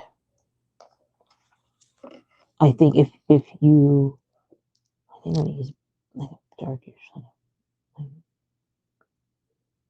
Maybe like something.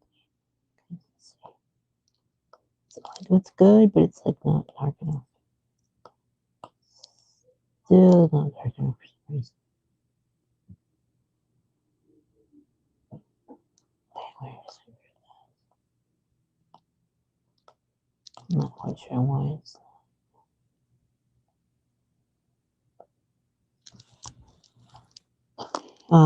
Yeah, if you can do that, then you can get ahead of most people. Like it's so easy to win nowadays, but most people to this day people still live in Lord. And that even includes relaxing. That includes chilling.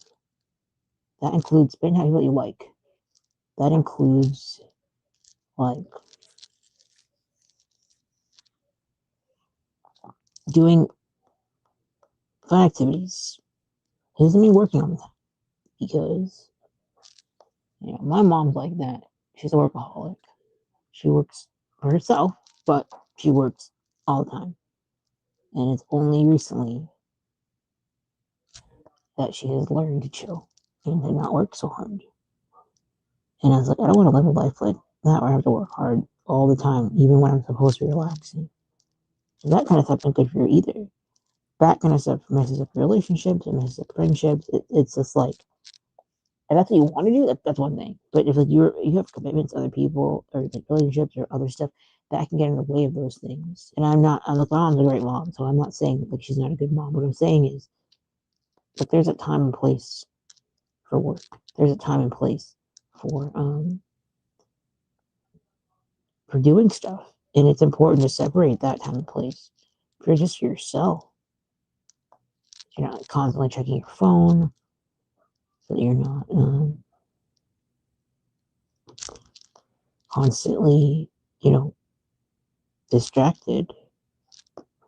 These kids with their phones, these kids with their phones.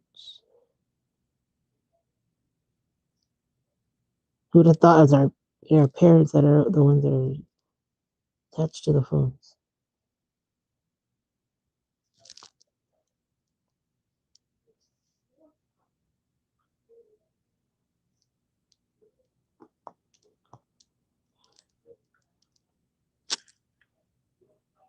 So yeah, number 8 would have to be make time to relax. There are times when you have to be on as a business owner, yes. What I do for my brand, the kind of stuff that I make, the kind of content that I create. When I network, I have to be on.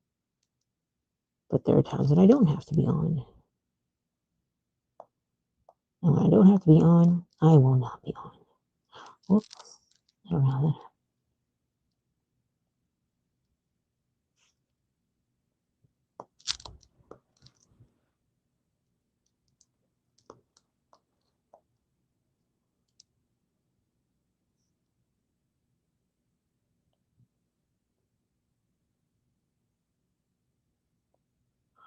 And when I say like, when we pick out like women, we have to think about, oh, what am I gonna give up?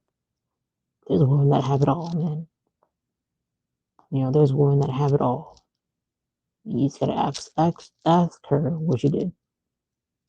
Ask her what she did, have it all, and you can have it too. Being a woman doesn't need to sacrifice, things to have a lifestyle that you want. It just means you have to be smart. How to get what you want. I'm a big advocate for that. Huge. So many women go to school, get degrees, but then they don't know how to have a lifestyle that they want. It's crazy to me. I'll never understand that.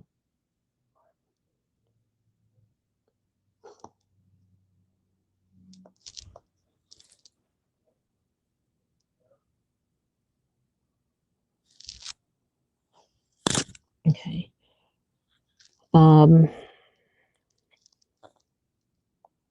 This looks good to me so far.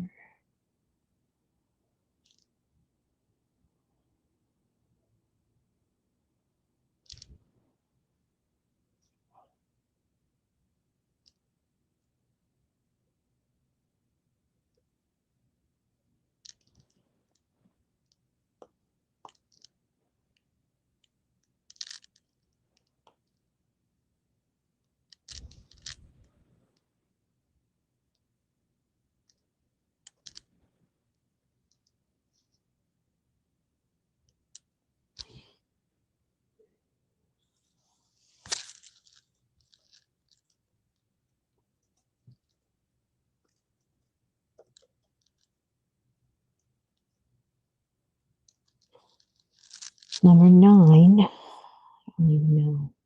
I'm like getting tired just thinking, hee hee. I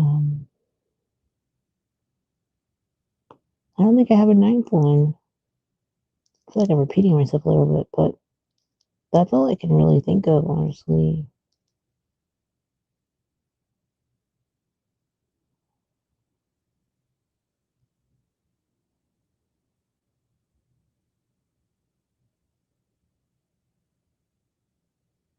I think it would also be to just keep being hygienic, continue to be hygienic, especially now when COVID happened. Shit. Definitely be hygienic. Definitely prioritize hygiene. Prioritize cleanliness. Prioritize those hand sanitizers. Prioritize those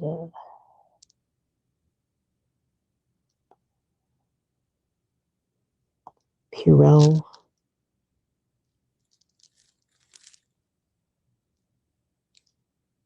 Lysol. Maybe invest in Lysol. I told myself to do that.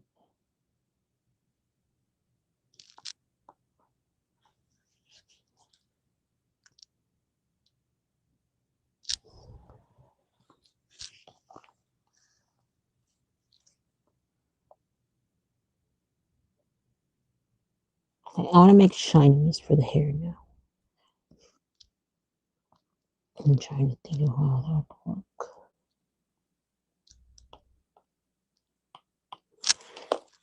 Excuse me. My God.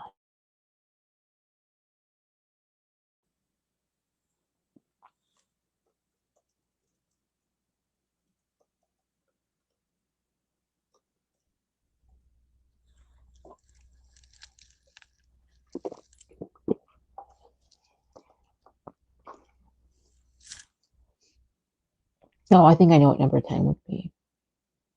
Number 10 would be to don't trust people too easy until you really know who you're dealing with, especially friends, especially acquaintances, and especially people that you might go and do business with or whatever. And don't believe people when they tell you that paying in equity is good. Like being paid in equity is not good. Being paid in equity is a red flag. So I'm glad I dodged the problem there by not being paid in equity. Um, a lot of nonprofits fail, and the last thing I'm going to do is not get paid. Tell you that. Last thing I do is not get paid. I could make the shinies with the classic library. I just want some refraction, but in the water. I wasn't sure how to do that. Ooh.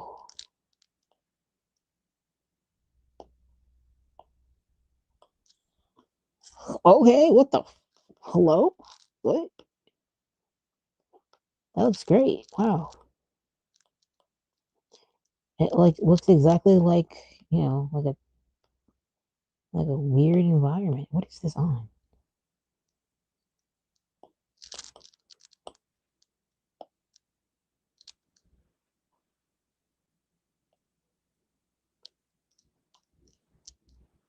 Okay. Okay.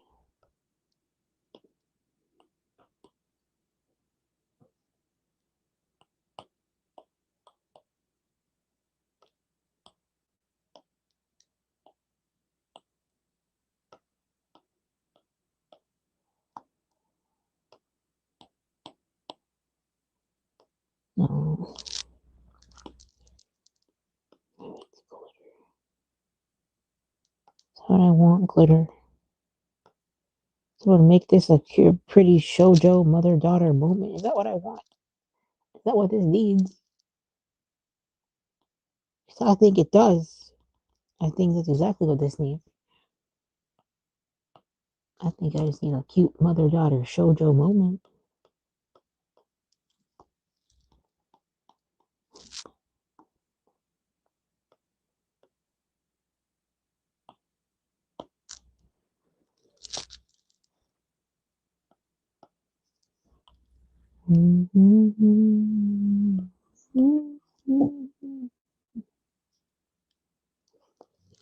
Okay. There's not I don't need a lot of shininess here. You know what I mean? Like this isn't supposed to be super shiny. It's supposed to feel like I don't know. It's not supposed to be super shiny. If anything, there should be some translucency, but I don't know how to achieve that right at this second. So I'm going to try to figure it out here.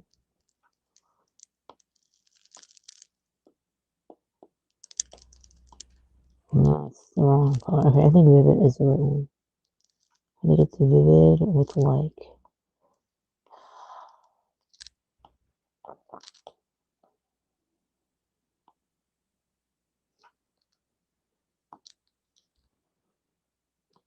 right, like, if the mom is supposed to be like, what's the word? Oh, no. Make a new vivid layer. And let me put it under here.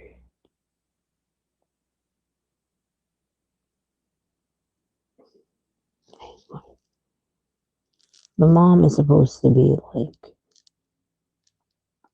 this goddess. She's Yamaya, you know. She is the Mami Wata of the Pacific. She's supposed to be this very beautiful being, this very beautiful woman that they give offerings to, and it's too late.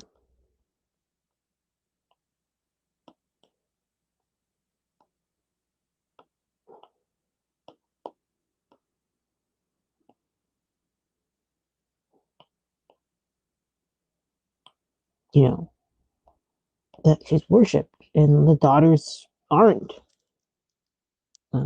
At this point in the story yet, because of the propaganda that the aunt creates to make the humans think that they're terrible human beings. They're terrible Mami Wata. And what she's saying about them isn't untrue. Like, they can be tricksters. They can be deceptive. They do lure fishermen, you know. But other than that, it just makes them different. And I'm, you know,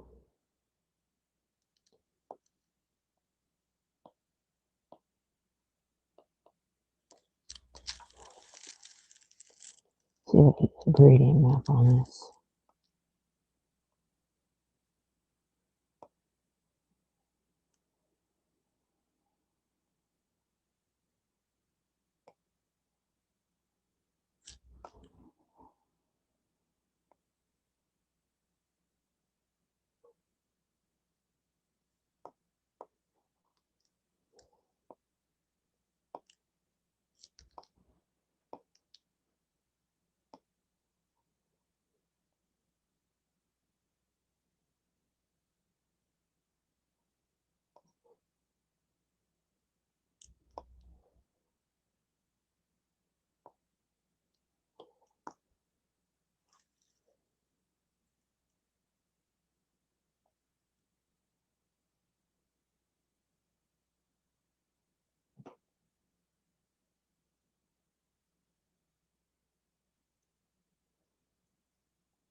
Okay, that's it to me.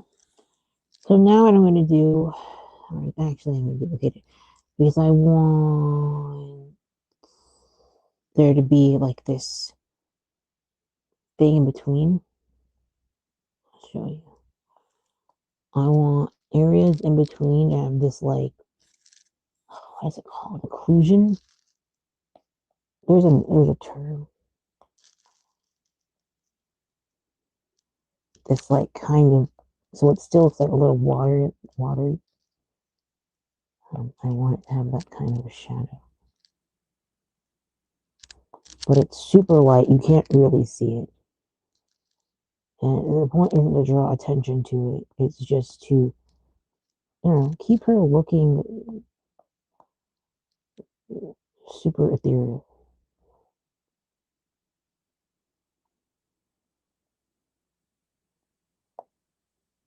Y'all, I did not think that this was going to go this hard. Like, I was totally prepared to scrap this and start over. But I think everything is coming together with this one. And it's very encouraging. Alright, I'm taking a break from my list here. I feel like the top 10 was good enough. Top 10 for 5 years isn't too bad.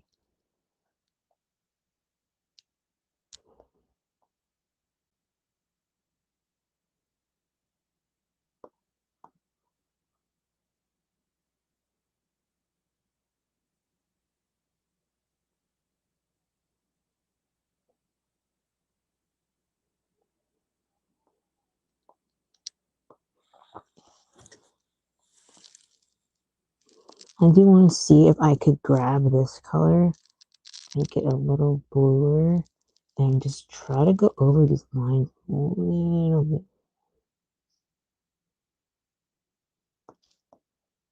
Yes, that looks good. Okay.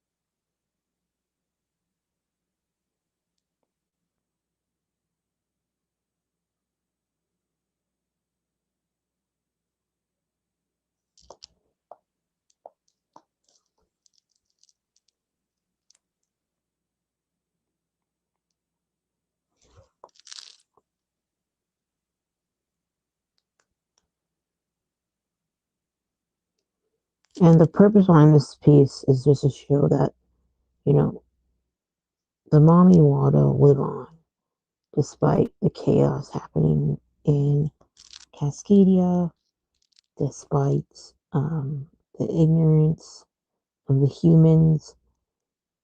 Like, they still live on. And Yamaya being the ocean now proves that they'll continue to live on and persevere and persist in the face of adversity, because it's just in their nature. They're just very perseverant people. They're very perseverant creatures. I mean, to be mermaids that live in a winter climate is pretty crazy. In the hills and the mountains, the Pacific Northwest. Some of them come from Africa and different parts of Africa, but these ones in particular are from here.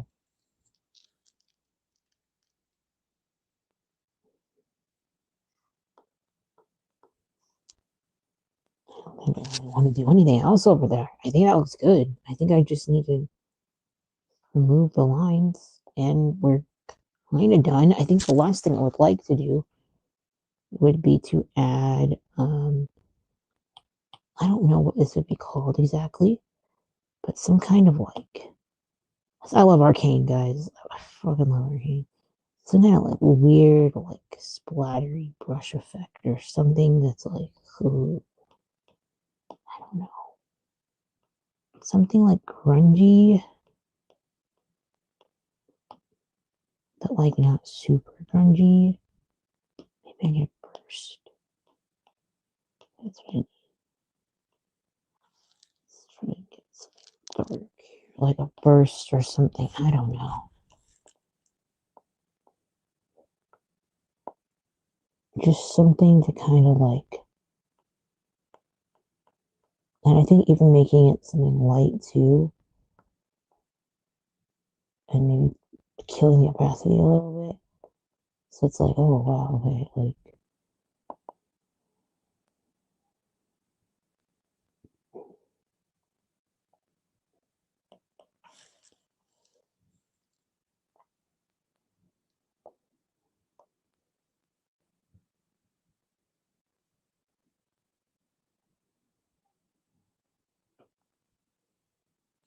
and I wasn't sure if I wanted to do anything else with Niambe's face or not, which looks super plain, but I feel like that's fine, right? Like, maybe I need to go in with like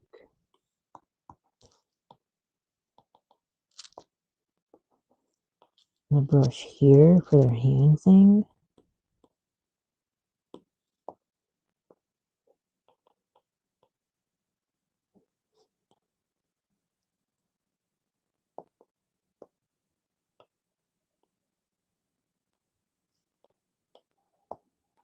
That's kind of what I want to do. I don't really want to add anything else.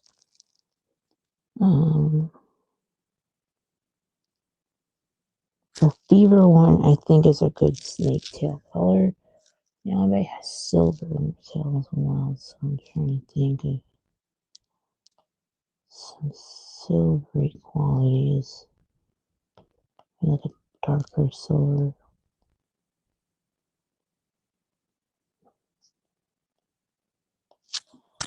Dark texture for her. Newsprint. Yeah, I use all types of these like weird textured brushes. I think they all look good. Less is more for sure. Like when in doubt, put less because it can overwhelm me. The point is to just add texture. Yeah, this is on that. This is on that I put.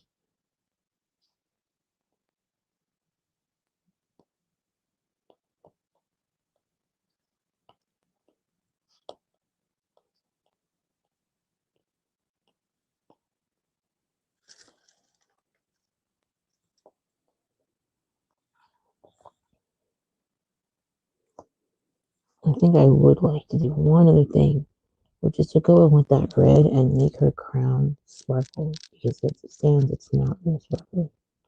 And I think that's what's making me confused because she's usually very sparkly, but she's not, and she has no pearls or diamonds, and that was a thing to see here too. Again, this is supposed to be like a tender, light-hearted moment with the mom, so it might not need all that fancy stuff, but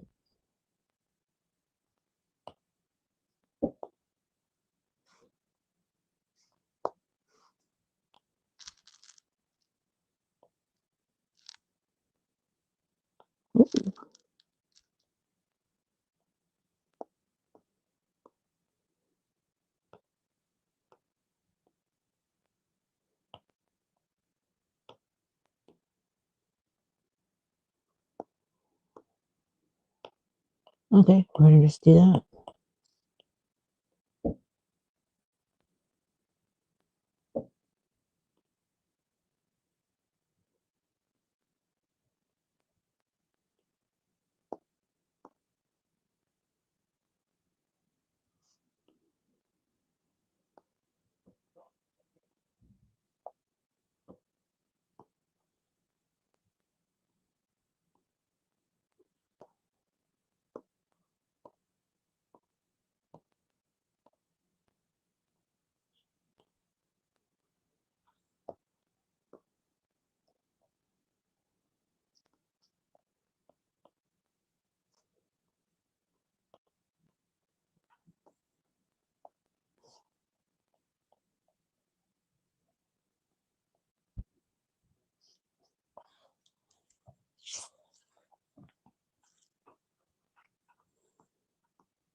This is the lightest thing here, and that's not good because it looks off.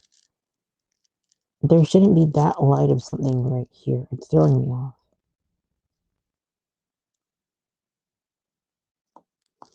And I need a third, I need like a occlusion shadow.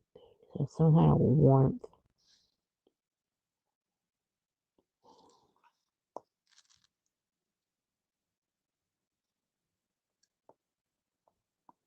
It's too light, it's too warm. Chill it a little bit, and then a little warmth. Because it just really want to show that she's healing this too. See, not just only one, he's also human.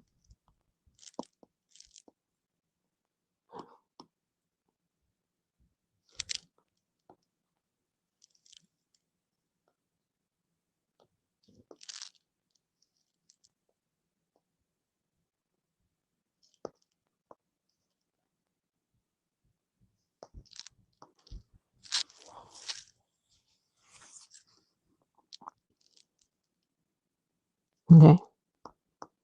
I just want to go back in with that.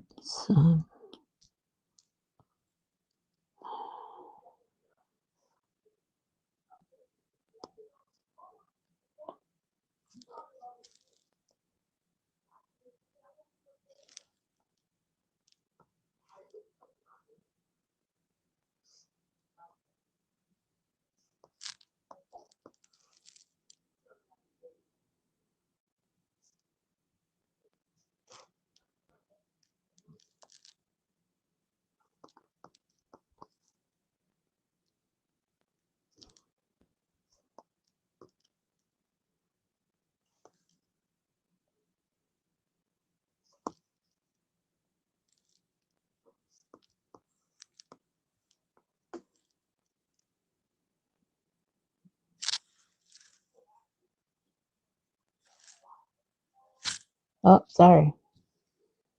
I don't know how long that was out for. Oh my gosh. I should have checked the stream. My bad.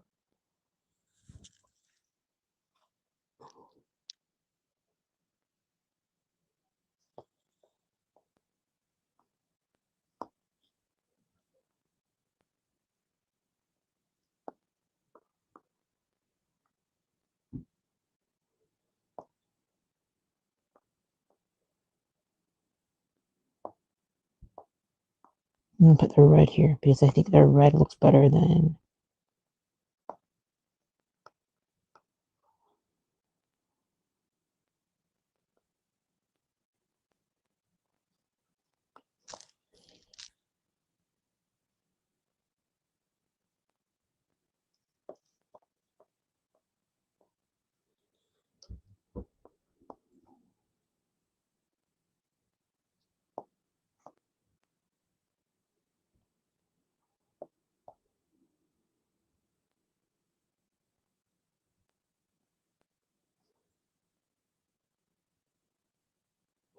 And the other thing with this story is that the Mami Wata turned into snakes. So the way Ronnie looks is basically how Niambe looks in that form. And they just have different names because it was just kind of weird to just say, oh, the snake or the serpent. Like, it was kind of weird for me. I wanted it to feel special. And so that's why they have the little serpents with them. Sela has it, Niambe has it.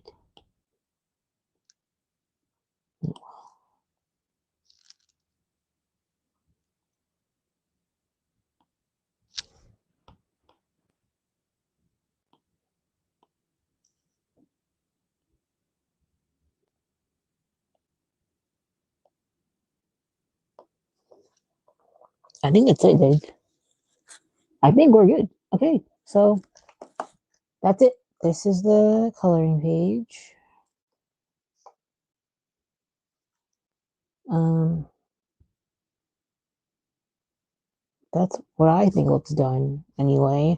I'm sure there's something else I could do to make it look more atmospheric.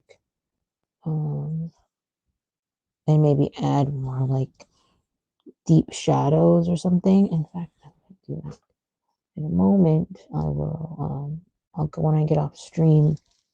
I will. I will do that. But that's kind of it for tonight. Oh my gosh, this vertical layout sucks.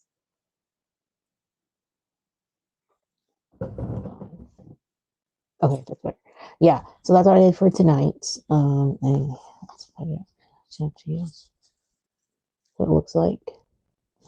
And that's kind of it. I yapped a bit, jawed a bit, I colored a bit, and that's kind of it for tonight.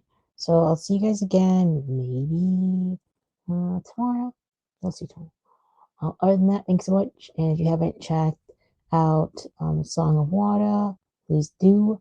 It is the entire first act is on YouTube, so feel free to check it out.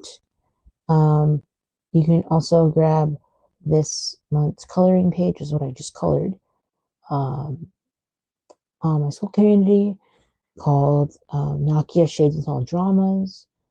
And you can also grab my greeting cards at Bold Coffee and Books in Portland, Oregon. And the giveaway is still happening, so you have until the 17th. It's simple. Follow me on all my socials and join tier 2 of my school community.